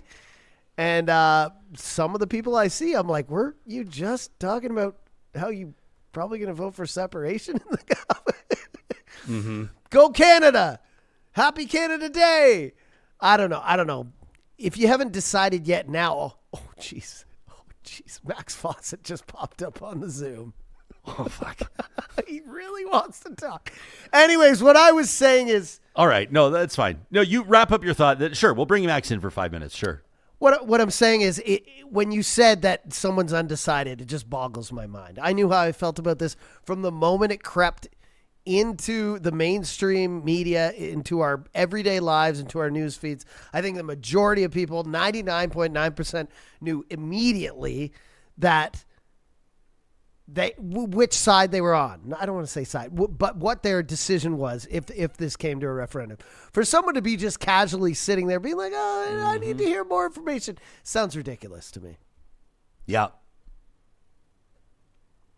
Greg says propaganda ended Don Cherry's career. Dude, respectfully, I know, and here's another thing. Some of you, I know you're going to unsubscribe because I've told you on this show that I love the rodeo and I love Don Cherry. I grew up with Don Cherry, obviously, like everybody else did. Don Cherry, Big Donnie, reminds me of. I was going to say, I don't mean Don Cherry reminds me of my grandpa. What I mean is when I think of old school Coach's Corner, when Cherry used to really give it to Ron McLean, and McLean was playing the foil and everything. Like, I think back to the Rumpus Room and nights with my grandpa Rudy and watching Hockey Night in Canada. Can't believe the death of Hockey Night in Canada. What a weird story. Thanks to Rob Breckenridge for covering that when he guest hosted earlier this week Let's not get last emotional. week for us. Let's try to stay on the path. But anyway, I would say this. So with all due respect to Grapes, and I get that he's problematic and this, that, and the other, and blah, blah, blah. We're not here to talk about Don Cherry, but I will say this. Respectfully, old age ended Don Cherry's career. Yeah. Not propaganda, not immigrants, not the you people comment. It's not the you people comment. It's the exact same thing, man. I got fired from 630 Ched. Everybody thinks that, and I'm not going to make it about me. Well, I will for just a quick second. Everybody thinks, oh, you called this guy a chimpanzee and you got fired from 630 Ched. That was not why, right? Every once in a while, it's like when there's a little blood in the water. You know, you get nicked by a barracuda, and your heel starts bleeding, and then there's a shark feeding frenzy. That's what happened. And Don Cherry was not the you people comment that got him fired. It was the fact that he was like... There was a list of things that were building up, and executives sitting in offices decided that. This wasn't like the mainstream media or like any, group of people who like protested against it. Yeah. And he was fading, and of course he was. Not to bring this up again because people are going to say ageism, but he had the whole Biden thing going on. Like I totally agree. Was that the worst thing he's ever said? No, but you can imagine the next thing, right? And that's what shareholders, that's what people in offices high up in Toronto or wherever we're trying to avoid. It all comes down to profit and ratings. 100%. That's all it comes down to. Oh, Max Fawcett. Darren says all the pro-oil propaganda that's been added with the new curriculum might be a start. Ken K says, you forgot to mention Alberta will be 28 and sunny every day if it separates. I love it. There's a great Twitter account or an X account. I forget what it is, but all it says, it just spouts out all day like 28 and sunny. Yeah, I'll hit freeze and bro. BC cherries will be free in separatist Alberta. Like it just spouts out. No, Alberta's going to grow Alberta cherries. We're only going to sell Haskaps. We're not going to sell cherries anymore. Gilles says neutrality in the classroom is so far from neutral. It's only defined as controlled by those who set the rules of neutrality. Aaron says, no. We're no woke propaganda. I like that one. You're never going to hit a red light in a free and independent No red Alberta. Lights. No, you're not going to have the government tell you. No, there'll be red lights, Ryan. Government's not going to tell you when you can stop and when you can go. They'll just be timed so perfectly by the people that run them that you'll never actually have to stop. Big Jim wonders, how do you talk to people that don't participate in reality? Like, how do you reach these people? Cherie's just excited to find out that in a separate Alberta, everybody gets a unicorn. All right, well, this wasn't planned, but he's a good friend of the show. He is the lead columnist with Canada's National Observer, Max Fawcett, joining us. Hey, Max, let's put a tag on this in our feature interview presented by Mercedes-Benz Edmonton West. Good to see your face. What's shaking? Yeah, I moved into my new office here, so I'm sort of digging out from boxes and everything. But when Johnny tells me to go in the live chat, I go in the live chat, and yeah, here you are. Here I am. Yeah, it's one of the benefits of membership to the Real Talk Alumni Club. You have access to the Zoom links that can put you right into our virtual green room. Your thoughts on this story being reported by the Globe and Mail that Alberta will move ahead without private backing. Alberta will make the initial West Coast oil pipeline proposal. Yeah, I'm not surprised. This is sort of what I was predicting for a while now, and I think I made mention of that in a couple of columns. Oh boy, I need to fix my lighting here. And so yeah, I think the province is going to find a way to underwrite the pipeline, whether it's through a new crown corporation that gets created or some other sort of provincial mechanism. I don't think the federal government is going to make that a deal breaker. I think all along Mark Carney's sort of strategy here has been to let the actual impediments to a pipeline speak for themselves. And as I was saying in the chat, top among those is that the oil companies have no interest in building this. They're building the not just the pipeline, but the production that would go into it. I've heard folks, from the industry say that off the record. They won't say it publicly, but if you look at the way their compensation is structured, the incentives they have, they are not companies that are built for growth anymore. These are companies that are built to return capital to shareholders, so dividends, buybacks, things like that. There's just no way they're going to commit over $100 billion to fill a new pipeline to bet on long-term oil demand, which is in, I would argue, sort of greater flux than it's ever been. It's a big, China apparently can take 3 million barrels per day of demand just off the market through policy. And OPEC is about to flood the market with supply. It's why prices have come down this far. So it's a terrible environment to be making long-term investments, not because of Ottawa, not because of climate policy, but because of the actual structure and economics of the oil market. They know that. They're not going to say it out loud because it's a free hand for them to blame Ottawa for anything that doesn't go their way. But that is the reality on the ground, and it sure would be nice if we could talk about that rather than this mythical federal government that just exists to block pipelines. But you just hinted at it, and I would predict this to be the case. And you've been saying all along that this pipeline isn't going to get built, and I know that you've pissed a few people off by saying that on this show. There's a lot of people that genuinely believe that investors are lining up and investors are ready to go. You see a likely outcome here if the pipeline is not built, that the familiar talking point from Alberta's premier's office will be that it just goes to show that despite all of the enthusiasm, despite the major projects office in Calgary, despite the MOU, this is the same old federal government that's not willing to make a commitment to lift the tanker ban or do whatever else it would take to make this happen. And it turns back into blame Ottawa after a brief reprieve of a number of months. And then you've just got the whole thing happening again. And the one thing that I stated, I think you were watching when I was talking about this, but just to make sure, the thing that makes me nervous is that a decision's made on this pipeline, it's a no-go, and then that has a disproportionate influence or has a significant influence in any way on the referendum result. And that's something that I could see happening, and that's something that I think would be really regrettable and really would hurt the province further. I completely agree with that analysis, and I think that's why the feds are going to keep calling her bluffs. So she's going to come out, I guess there's reporting now that says the day after Canada Day with her proposal. I think the federal government will get behind it. They will say, great, looks good to us. Now you need to find the shippers who will put their barrels onto that pipeline. And that becomes another hurdle that Danielle Smith has to cross. And that one she cannot do entirely with government funding. I mean, let's be clear. She could step up and put Alberta taxpayer money on the line, basically buying the space on the pipeline, and then saying, we'll figure out, we'll buy the oil from producers later, or we'll use our bitumen royalty in kind program. Like, there are ways that she could put her thumb on the scale there as well. I think the feds would be okay with that because it puts the political risk on her. It puts the political risk on her government. And it still doesn't mean that a pipeline is likely to proceed, but it puts it out past the referendum. And I think that is the analysis happening in the PMO right now, is how can we defer sort of contact with reality on this project until after the vote in October. And I do think if Ottawa is sort of constantly saying yes, constantly being accommodating, yeah, there's the 20% of Albertans who will just blame them for everything. They blame them for the weather. They blame them for being late to work. You're never going to change their minds.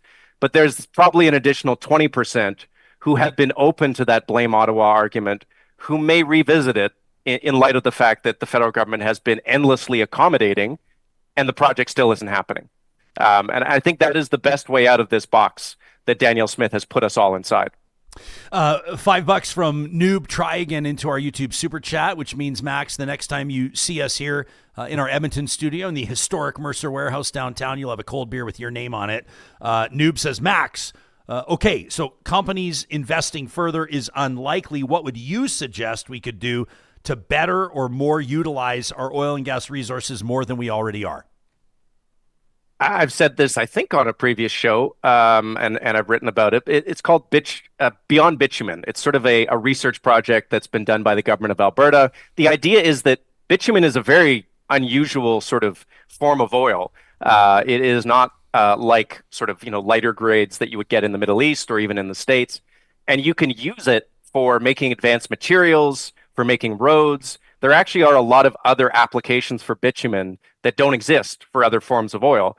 And there's huge opportunities there. I mean, look, even if every car in the world is electrified, they still have to go on roads. And those roads are still going to need asphalt. And we could be the provider of a lot of that material. We could help build advanced materials, carbon fiber, things like that, which will be in huge demand going forward as economies grow and as materials are in demand.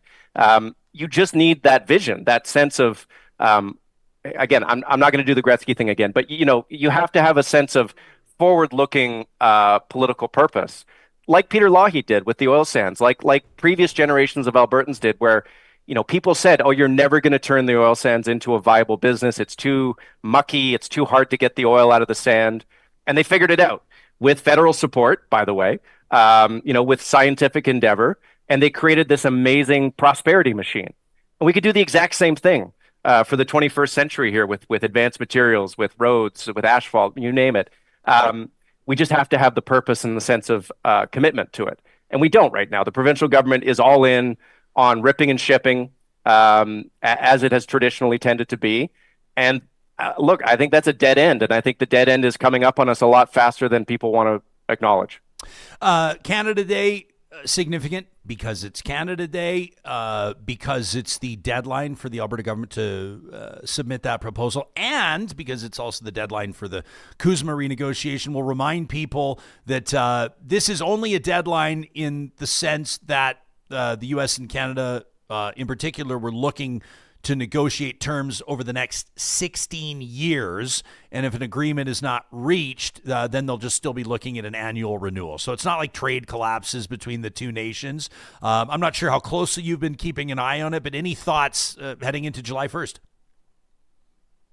My thoughts are that, we have a stronger hand than I think a lot of people want to acknowledge. The United States, especially the Trump administration, desperately needs a win, especially going into the midterms.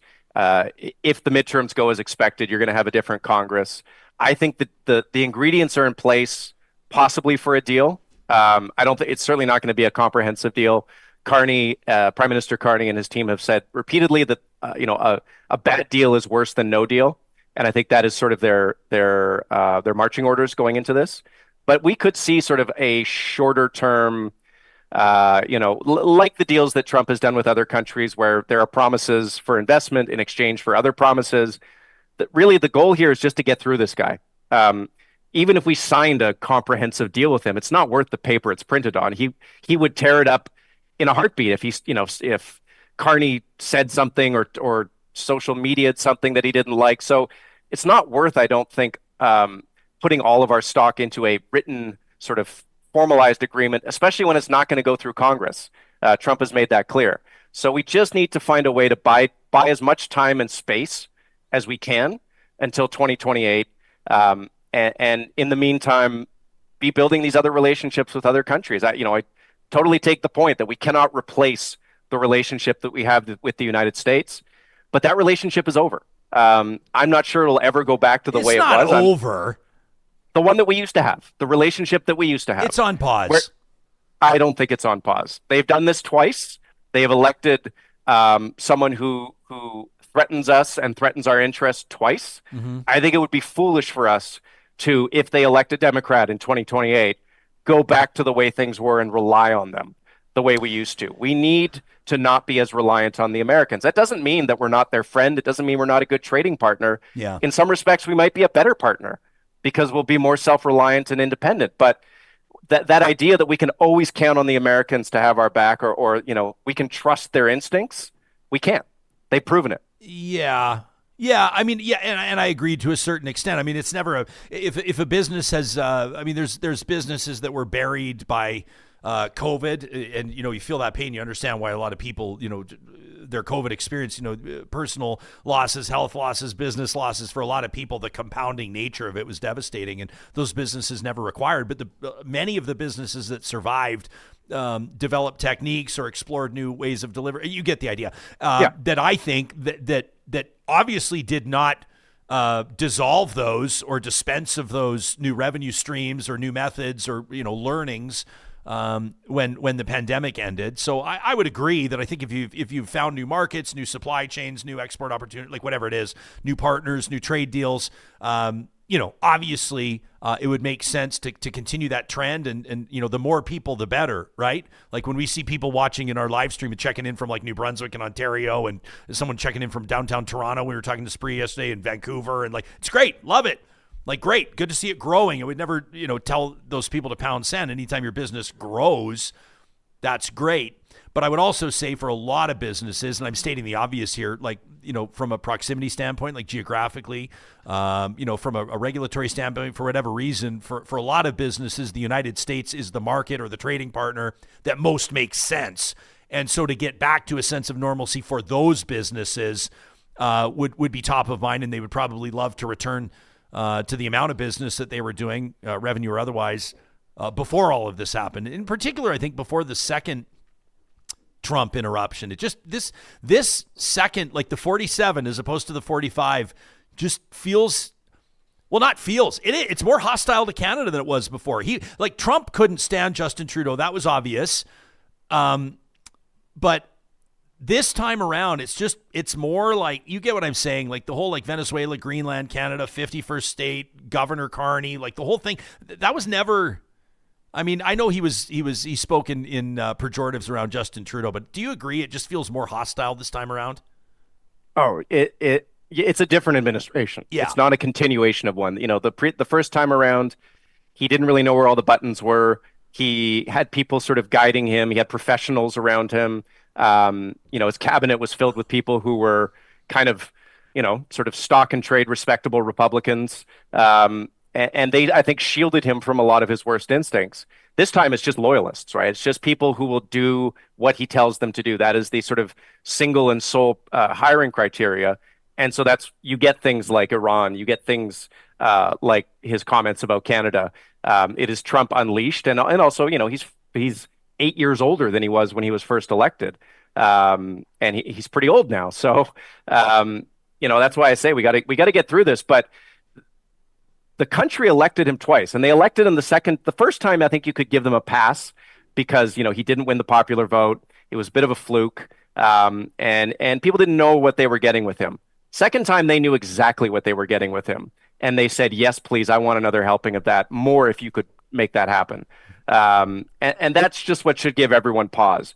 There's no reason why they can't go back to someone like that again in the future. And then we're back here again with, 4 years of existential threats and damage to businesses. And so I'm certainly not saying that businesses that do a lot of north-south trade should stop doing north-south trade.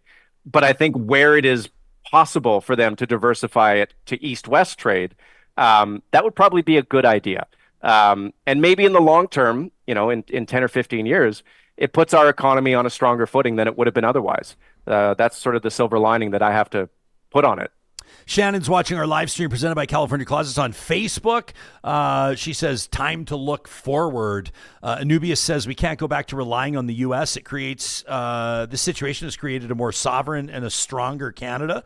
Love this from Ms. KD, who says a new Leger poll says that Albertans are least likely to put the province before Canada. That's interesting. Says separatists have done the exact opposite. More Albertans are showing pride in being Canadian. Darren says the U.S. is a power in decline. Hitching our wagon entirely to them at this point seems silly for a lot of reasons. Tracy says our relationship with the U.S. is poor. We need not be reliant on them in the future. Geez. Jill says relationship with the U.S. is like a broken relationship. Even if it's fixed, it will never be the same because Canada will seek to protect itself from the possibility of harm again. Dubious says, I agree with Max, never forgiving the people of America for letting MAGA take over the most powerful military on earth. Ambustion says we have tons of goodwill in other regions and many other markets to tap into. TC says, I guess we'll see if the Americans enjoy a legal and fair midterm elections, but the power hungry will try to prevent any future elections. If I could just say one thing, Ryan, it's interesting. I was listening to David Hurley, his podcast, and he does a lot of polling. And he was saying he's continually struck by the fact that Canadians are way angrier about the way they're treated by the Americans than the elites, business elites, journalism elites seem to understand. Like his polls keep coming back again and again. 2 years into this, they're still white hot, incandescent with anger over the way we've been treated. And I'm not sure that is going to fade. It may get a little less intense, but I think that is a wound on our sort of collective political body that is going to take a really long time to heal. And so anyone, and maybe this is unpaid advice for the Conservative Party of Canada, but and they listen to me a lot. But anyone who goes out there and says that they want to normalize relations with the U.S. or they want to go back to the way things were is probably going to get punished by the voters, because I don't think voters want that. Lorraine says, bottom line is Americans would rather vote in Trump than a qualified woman. Jillian says, Max is right. When you need worry about your skin color when crossing the border, and you know that half of the voters in the U.S. are the reason why you don't forgive or forget that. That's a powerful comment. Afra Barocco says, fortunately, Republicans are as sloppy as the separatist leaders, and I don't think that they will endure. I'm not sure about that. I don't know. Yeah, there's people in here say, who was it? Someone said it was Tracy said, DJT, Donald Trump will simply be replaced by a younger, tougher model. I wonder who the Republican nominee. I mean, I know that everybody figures, like Supriya's pointed out, that they're selling Trump 48, merchandise in the White House gift shop, which is bonkers. Yeah. Future of the Republican Party. That's going to be so interesting because my view is that no one else can hold his coalition together. He is sort of this weird quasi-magical figure who has this hold over people. And I think once you try to put J.D. Vance in there or Marco Rubio or Donald Trump Jr., it all falls apart. It'll be a knife fight between the factions that have been stitched together by Trump, who, he is the worst president in American history, probably. He's also probably the most successful marketer in American presidential history, and it has created this weird relationship with his followers. He doesn't really seem to like them. He said he could shoot them and it wouldn't damage his popularity. It's almost like they respect that blunt, brutal honesty because he doesn't talk like a politician that even this far in. But yeah, I don't think there's anyone who can hold it together the way he has. Hey, let me ask you before we go, if you're just joining our live stream, by the way, Max Fawcett hopping on spontaneously, which we love. It's turned into a feature interview presented by Mercedes-Benz Edmonton West. Have you been paying attention to this? I'm sure you have, with the Kristi Noem and BC mining story. Have you followed this at all? I was trying to get up to speed on this. I'll reference Global News reporting on this, but basically former U.S. Homeland Security Secretary, current Trump administration special envoy, Kristi Noem, has accepted a strategic advisory role with a Vancouver-based exploration company called Nova Red Mining. The company says that she will advise on critical minerals, government relations, infrastructure, strategic planning, and supply chain resilience. Charlie Angus has had some he's speaking strongly against this. We'll get to a clip of his in just a quick second, but what do you think about this? I understand why the company did it. I think they will live to regret it.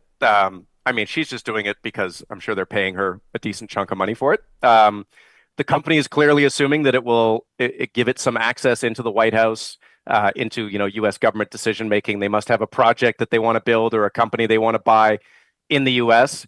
I'm not sure that it works that way. In the sense that she's on the outs with the Trump administration. They fired her, and Trump has always made it pretty clear that once he fires someone, they're dead to him.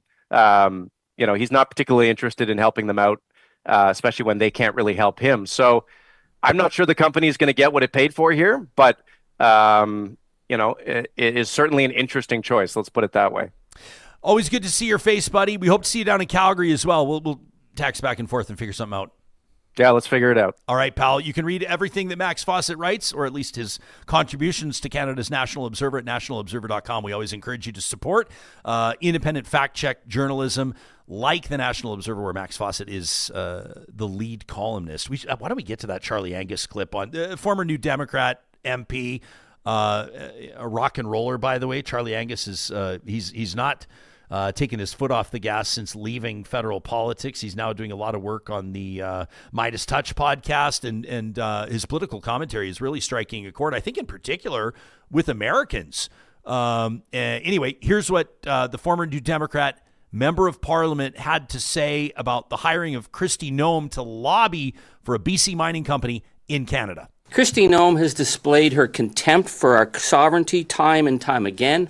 She's targeted our nation. She lied about us on multiple occasions and falsely claimed that we represent a serious threat to the American people, all with the deliberate intention of undermining trust with our number one trading partner. Canadians have not forgotten her deplorable stunt at the Haskell Library on the Vermont-Canadian border, where she insulted our sovereignty and claimed that we were not a real nation. And then she lied in stating that this symbol of long-standing friendship between our two countries was a center for international drug smuggling. This is appalling behavior, but I mean, what can you expect from a woman who brags about shooting puppies?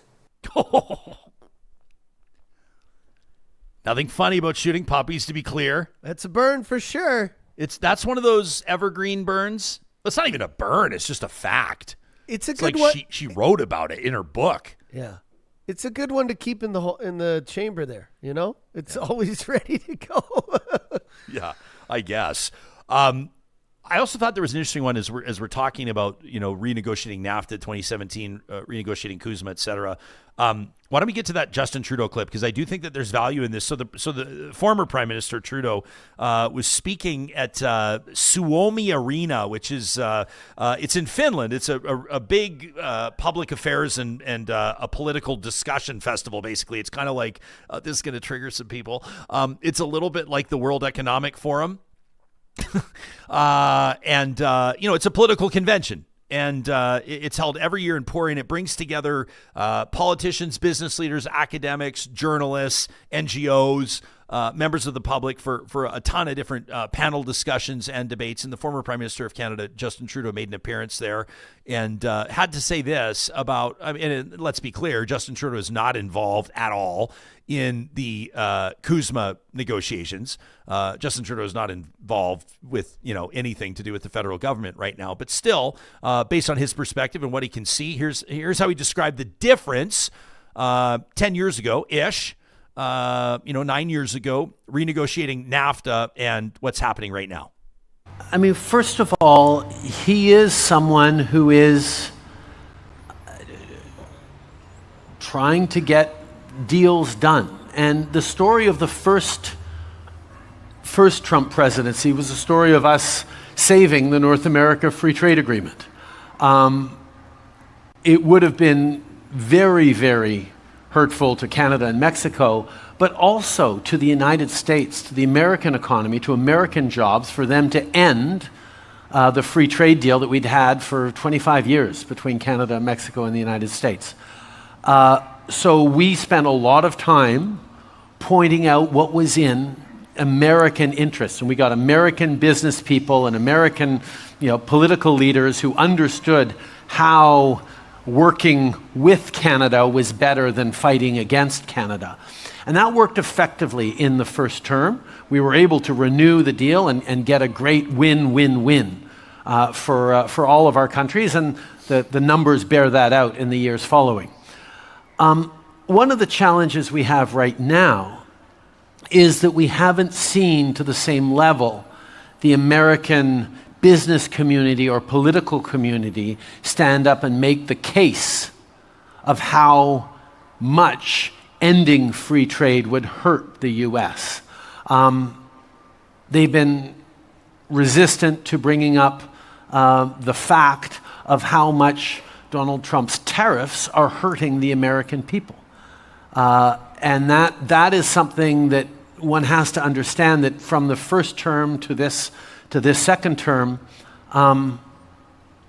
he has gotten bolder in certain ways and doesn't have the same amount of internal resistance from people in the United States who were trying to, have him do things that are slightly better. So that's Justin Trudeau speaking a short time ago in Finland. Ken K says, what was that, recorded on like an iPhone 3? That did have a little bit of a soft focus. I can tell you, it was not recorded on my new 17 Pro Max, John. They tell me that there's this thing's got megapixels upon megapixels. Ooh. Oh, yeah, you're going to know if I ever record Crazy. something on my iPhone 17. It's a shame we don't have the... Anyway, I digress. We see entrepreneurial opportunities everywhere when we're mentioning products that we're thrilled about. Afro Barocco says Trudeau's best moments were at the end. Patricia says, honestly, Trudeau tried to tell government what Trump was up to. He tried. How about that interview with U.S. Ambassador Pete Hoekstra with Vassy Kapelos on CTV the other day? Why don't we grab that one as well? Here's something. This is significant. Vassy, obviously, a great friend of the show, great personal friend, and just one of Canada's great talents. Has the U.S. ambassador to Canada in studio, and they're talking about a ton of things, and I would imagine that some members of this listening audience, it was a few days ago, so you've probably already seen the interview, but I thought that this exchange on CUSMA negotiations was pretty interesting. You hear from Hoekstra, she pushes back, and then I think what he says at the end, I mean, he's basically like stumping to sell Trump's book, but here it is on CTV, Vassy Kapelos interviewing the U.S. ambassador to Canada. You know, a good deal for both countries is the deal that we both look at and say, you know what, there's a win in here for us. And Canada looks at it and says, you know what, there's a win in here for us as well.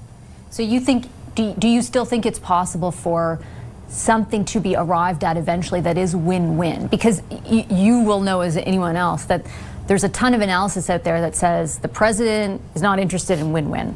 He's interested in the Americans winning and the Canadians not. And many of his comments have been to that effect. We don't need Canada. We don't need anything they have to offer us. He said that on repeated occasions. Yeah, the president's a phenomenal negotiator, all right? But if you read his book, The Art of the Deal, the only way you get to a deal is if both sides see a win in what has been agreed to. If both sides see a win. So how optimistic is the average Canadian that we're going to feel like whatever is agreed upon is a win? Or has there just been, quite frankly, too much damage done to this point? I think it's telling. I think it's really interesting. Even in our live chat, we let you know this audience that joins us, it's relatively speaking, you know, based on all the streams, downloads, listens of the podcast on YouTube and everything else, the live chat is like this. It's like a polling group that provides us insights live as we're doing the show and where people land. And when Max said right there, when he asserted that the U.S.-Canada relationship will never be the same, there was a ton of, you saw it, Johnny, a ton of people were like, agreed. I was like, you know, I don't know. I mean, I think that maybe I'm a little bit more optimistic. I don't know if I come across as optimistic talking about Canada-U.S. relations right now, but I honestly believe, maybe it's because we have family down there. I don't know. I believe we can get it back. I believe that the American people, I want to believe that the American people, that there's this awakening happening, that people are realizing, even people that voted for Donald Trump once or even twice, that some of those people, you know, are starting to wake up and realize the damage that he's done. I don't know about you. I was listening to a podcast the other day. It was, I should cite it so people can check it out if you want, but it was, the title of the podcast was How Trump Lost the Bro Vote. And they were talking about how, you know, he's lost and some of the moves that he's made that have, you know, surrendered him some of the electoral support that he's had and some of the unconditional support that he's had over the past while. So I don't know. I want to believe that the United States and Canada can get back to what we've felt like. It was just like it was a fun and healthy sporting rivalry. And other than that, it was pretty cooperative. But I don't know. You're kind of smirking. Maybe I must be in the minority. No, I agree with you 100%. Yeah. It was Today Explained, by the way, is the podcast, How Trump Lost the Bro Vote. It was 3 days ago. You can check it out. Today Explained. It's a good pod. Dubious says the Americans can earn their respect back if they remove this guy. Ken says Carney's doing his job building economic relationships outside of the United States. Gilles says Trump being a deal maker is based on a history of him choosing to negotiate with those who are desperate to negotiate. It's why his political negotiations are failing. Did you guys see the thing with Italy, with Melania in Italy? Trump says that she begged him. Was it at the G7? Where was it? She says Trump claims that she begged him for a photo, and then she spoke out and was like categorically false. She basically said Italians don't beg for anything. And then they started sniping back and forth on who's experiencing more political hardship right now. It was wild. Yeah, I saw a comment in here. It's gone now in the live chat, but somebody said Trump isn't an idiot. He's he's just psychotic. I think it is. I don't think he's necessarily stupid. He just, man, does he ever just say things? Like, he just starts talking and then things just fall out of his mouth. And yeah, he often I don't believe any of the recounts of his stories, even when they're just general discussion about meeting a leader or, a joke that was told, because specifically we just said there. Yeah. She begged me for a photo. Jim says it's still a problem. This guy says Iran is still a problem. This guy has no way out. All the good handles are used. Says it's not the American people, but the policies that have been implemented. He says, I have little faith in those being reversed. 80s Fanify says it's not just about removing him, but like a full-fledged investigation into the felon and his people. Ms. KD says it'll take decades to repair Trump's damage with not just Canadians. Shauna says until American people change, it will not come back, that relationship, and we will not revert to being useful idiots. Yeah, I don't mind that. I was doing an interview for it's not out yet, it's not published, but a writer in DC, and just a couple of days ago, and she was trying to get sort of some insights into what's happening in Alberta and heading into the referendum and yada yada yada. Looking forward to seeing it come out. And she basically, I was picking her brain a little bit and said, what are Americans aware of, or what are Americans paying attention to? But in negotiations between Canada and the U.S., sure, but in particular with Alberta separation. And she was like, honestly, it's not on anybody's radar, and the only reason that it might be on someone's radar is wondering what the U.S. is going to get out of it. Mm-hmm. She was like, they're curious to know, like, basically Alberta as Puerto Rico 2.0. Like, I think a lot of Alberta separatists think they're going to roll in and get treated like Texas and California and New York. These sort of like big players with big swagger, big economic heft, huge populations. No. Right? And she's like, so if Americans are talking about it, at least where she's at in the nation's capital in D.C., she says people are wondering, like, what does it mean for American oil reserves? What does it mean for water? What does it mean for access to critical minerals? Sure. They're not concerned about anything else other than what it means or how it benefits the United States. Sure, but you make it sound like they're all selfish. Like, people are like, oh, Americans don't care what Canadians think. I have an American family who, the United States is the epicenter of the world. Like, of course, because as Canadians, we look at what we think about. Like, we're concerned with U.S. problems, relations, media, all that stuff, because everybody is. I mean, it's the focal point. Everyone takes their cues from the U.S. But, I mean, to say that, all Americans think we're talking about millions and millions and millions of people. Yeah, 400 million people. But it's just the point made that it's the mouse next to the elephant. Americans typically are pretty unaware of what's happening in Canada. 100%. Like, if you asked average American where's Saskatchewan, they wouldn't, Yeah. Well, but I would say they're pretty unconcerned with most other countries as well. Totally. They're not looking at, foreign policy every day as the main thing. They're looking at the incredible circus that's going on within their borders. So. Mm-hmm.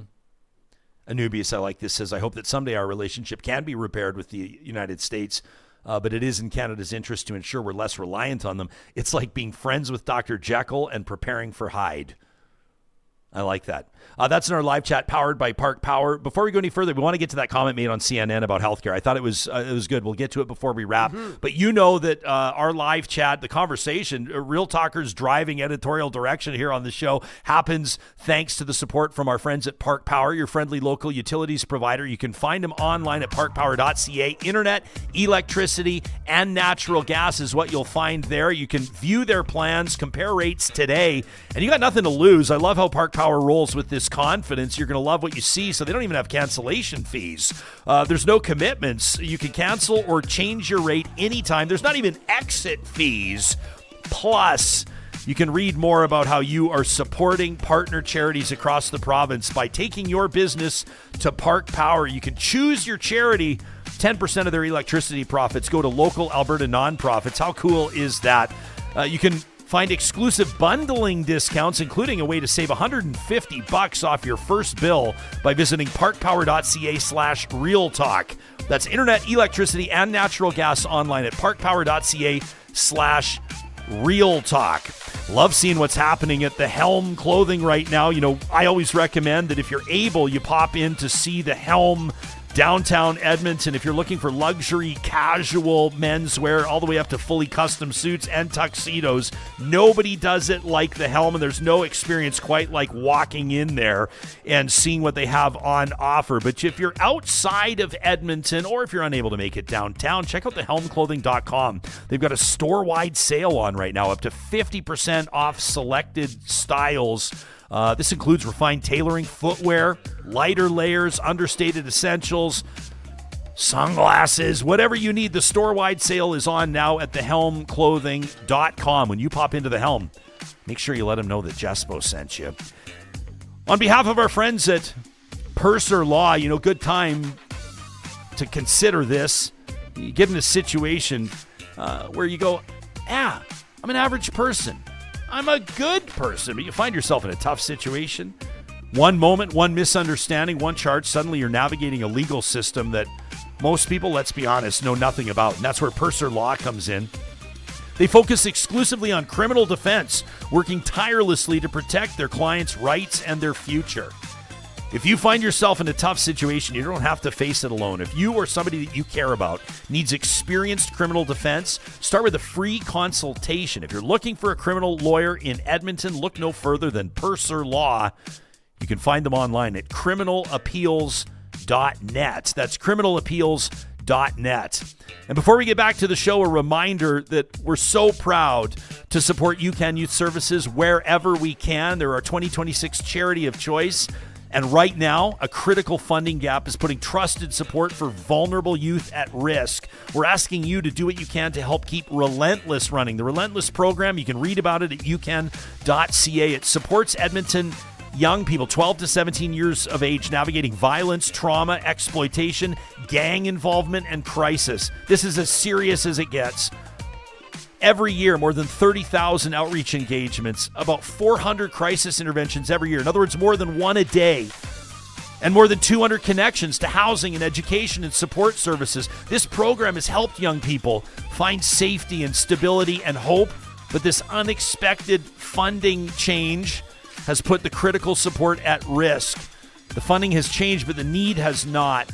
You can consider donating to Relentless. You can just go ahead and donate to Relentless. Learn more about the program today by visiting ucan.ca. I'm going to keep the number for the women at Purser Law on hand for when we go down to Stampede. Criminalappeals.net. You never know what could happen, Ryan. Criminalappeals.net. I'm just an innocent guy who's a bystander to some incredible things that happened last night. The only thing I would say is that it's criminal law. I would see you getting more into like a noise violation type situation. I've seen that there's some new rules in some Alberta municipalities around discharging fireworks. No, when you're hopped up. Oh, geez, John. On corn dogs and beer. And dill pickle ice cream and whatever else you're going to get into. Stampede. Yeah. Ken K says, I've boycotted U.S. travel, he says, for quite a while. And then he says, but he accidentally booked a trip to Hawaii for the family. Oh, I hate... Who hasn't accidentally booked a trip to Hawaii?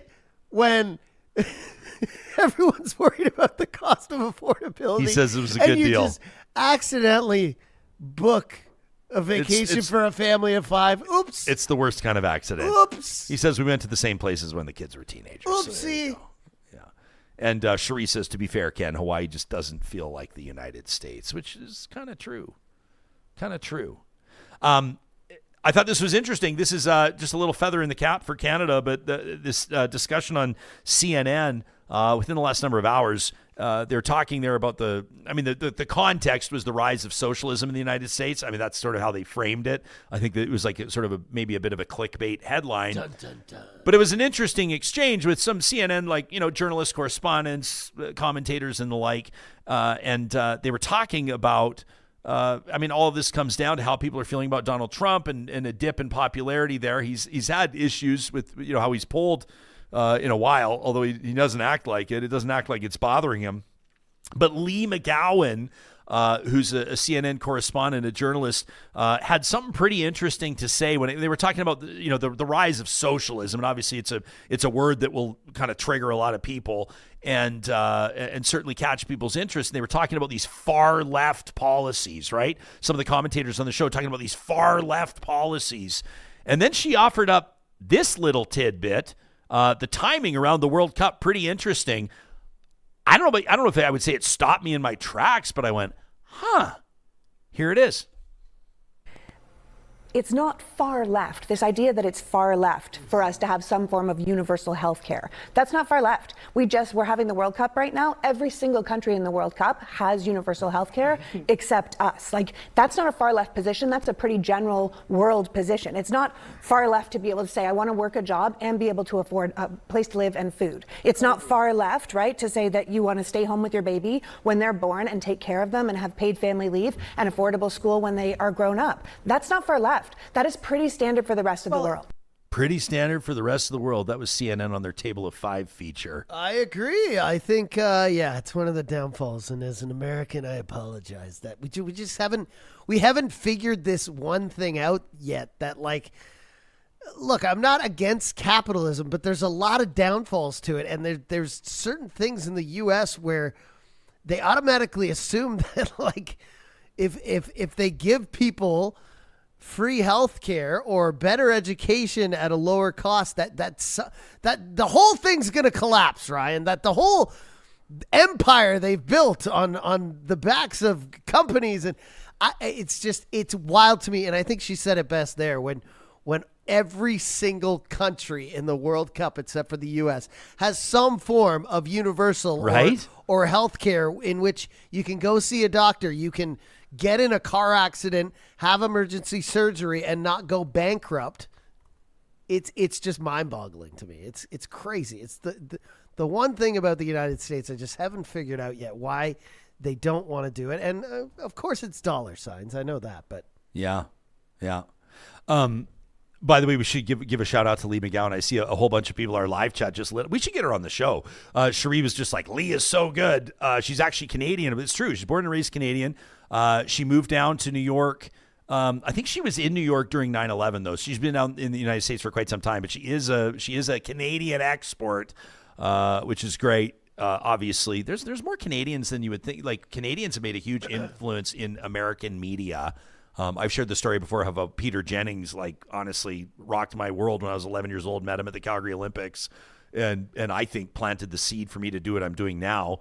But a ton of Canadians have made a huge impact on the American media and cultural scene. Mm-hmm. Yeah. Pat Kiernan, shout out, Edmonton TV grad, now doing amazing work in New York television as well. Anyway, I digress. I could start listing off names, but and a whole bunch of you are just like, Miss Politics, or that's Politics Girl. You can check out politicsgirl.com if you want to see more from Lee McGowan. But yeah, an interesting point. The only country in the entire World Cup without some form of universal health care. It's a wild stat. It's crazy. And anytime someone brings it up in the House and Senate, it's a communist. Like, what? People just want to be able to go to the doctor, or, the amount of people going bankrupt literally from medical bills in the United States. It's crazy, mind-boggling, man. To me. I know we're talking about a population that is, XXXX at the size of Canada, but it's still wild seeing all the stories of people who just one thing goes wrong with their health in their life and it destroys them financially. Mm-hmm. Yeah. I knew that we'd get a ton of comments as soon as you say the word, as soon as you say socialism.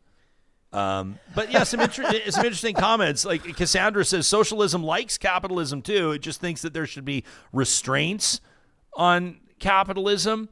All the good handles are used. Says Republicans have always been great at convincing poor people that socialism will steal their money in the unbelievable belief that they'll become rich. I mean, there's no perfect way, but I've always just, capitalism hasn't really given us many great things, and it always it depends who you are. It always ensures that there's poor people, and that there's people who have nothing. It has to have people who are at the very bottom of the barrel for it to work. It's like Scott Galloway talks about all the time, the earners and the owners. But also, when you talk about wealth, you can't be an earner, you got to be an owner. Yeah, but also, you know, I don't think communism would work either. But like, I heard a great, I'm not going to say the comedian because I don't agree with a lot of his other things, but he was talking about how, just say it. He's like, everyone's a communist at home, you know? He according to their needs, right? Everyone's a communist at home. Then you open up, you get your circle a little larger, like your friends, your family, and your coworkers. Yeah. You're kind of a socialist, right? Like, you know. And then he's like, but once you open it up to like the whole country, it's kind of like, F those other guys. It's right. It's the different levels. Well, because you can set the terms in your own home. Oh, yeah. This can be, and I hesitate to use, I mean, obviously it's a comedian using the word, but like you communist, look to each person, like, you got to give this person more because everybody gets a little bit of the same. But also, kids, like, I see dog shit in the backyard. You got to go pick that up, and you got to go shovel the walk, and you got to fold the laundry if you want to participate. Bit of a dictator, right? In society. Well, you know, there's a lot of people here that are talking about critics of socialism. Oftentimes, are actually describing authoritarianism and the like. Look at us, just a bunch of intellectuals here gathering. Erica, I wanted to read Erica's comment. I thought it was a good one. Erica K says there's nothing wrong with socialist policies like healthcare, good schools. But it's the crazy leftist stuff like that one candidate in New York that wants to completely abolish all police and prisons. Yeah, and I don't know, correct me if I'm wrong, any poli-sci students or profs in the audience, but I don't think that abolishing police and prisons has anything to do with socialism.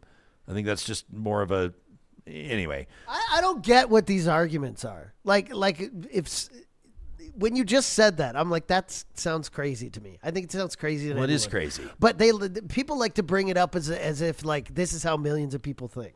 Nobody believes that's a good idea. Except for the Swedes. I think the Swedes, haven't they done that thing? They haven't abolished prisons, but I think police themselves. Sweden has this. Everyone over there. This model where it's like the Swedes. They have these maximum security prisons that aren't. They're like in the woods. They walk in and out. The prisoners, they have axes to chop wood. You're giving murderers axes. I mean, I think I'm exaggerating a little bit, but there's programs that are like very unconventional, like according to the. What do we call it? Like the Western way of thought. Sweden probably qualifies it. I don't really know how to phrase it, but the North American or that sort of like rule of law, mandatory minimums, rule of law, 3 strikes and you're out, that kind of idea, right?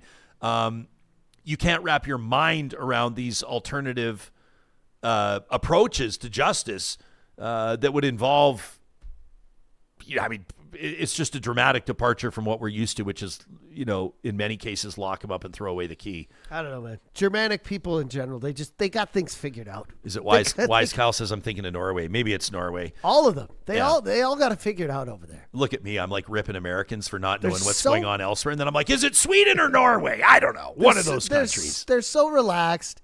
Everyone has a gun, but no one's shooting anyone because they learn like safety as they're growing up. They learn what it's for, the responsibility of it. Yeah. Everything's just great. They're all eating like more cheese than any human should consume, but they're like got 6-packs as well. They're all 6 feet tall. Dubious says it shouldn't be some lofty intellectualism to be able to understand the difference between socialism and communism and totalitarian dictatorships. That's grade 10 history class. Yeah, buddy, that's part of the problem. Meantime, O'Cheese says, thank you, Treaty 6, 7, and 8 for listening and learning today. Have a good day. Hi. Right back at you. Although I would respectfully submit that there are people outside of those 3 treaties as well as unceded territory listening to the show. O'Cheese, always appreciate your contributions.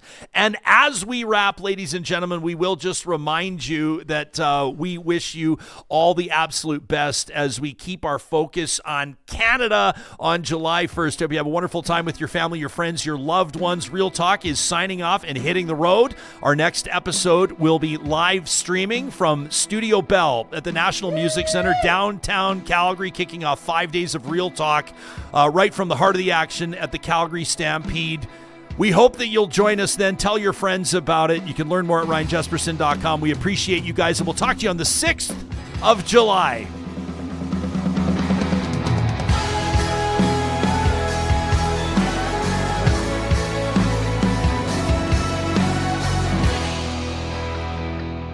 Real Talk is hosted by Ryan Jesperson, executive producer Josh Dunford, technical producer John Hicks, general manager Katie Cook-Chivers, account coordinator Lauren Sterlego, human resources Lena Shepard, Website design, Mike Johnston.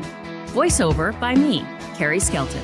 Member Emerita, Julie Rohr. Real Talk is recorded in Edmonton, Alberta on Treaty 6 territory, the traditional and ancestral territory of the Cree, Dene, Blackfoot, Saulteaux, and Nakota Sioux, home to the Métis settlements and the Métis Nation of Alberta. Real Talk is a relay project. For more, check out ryanjesperson.com.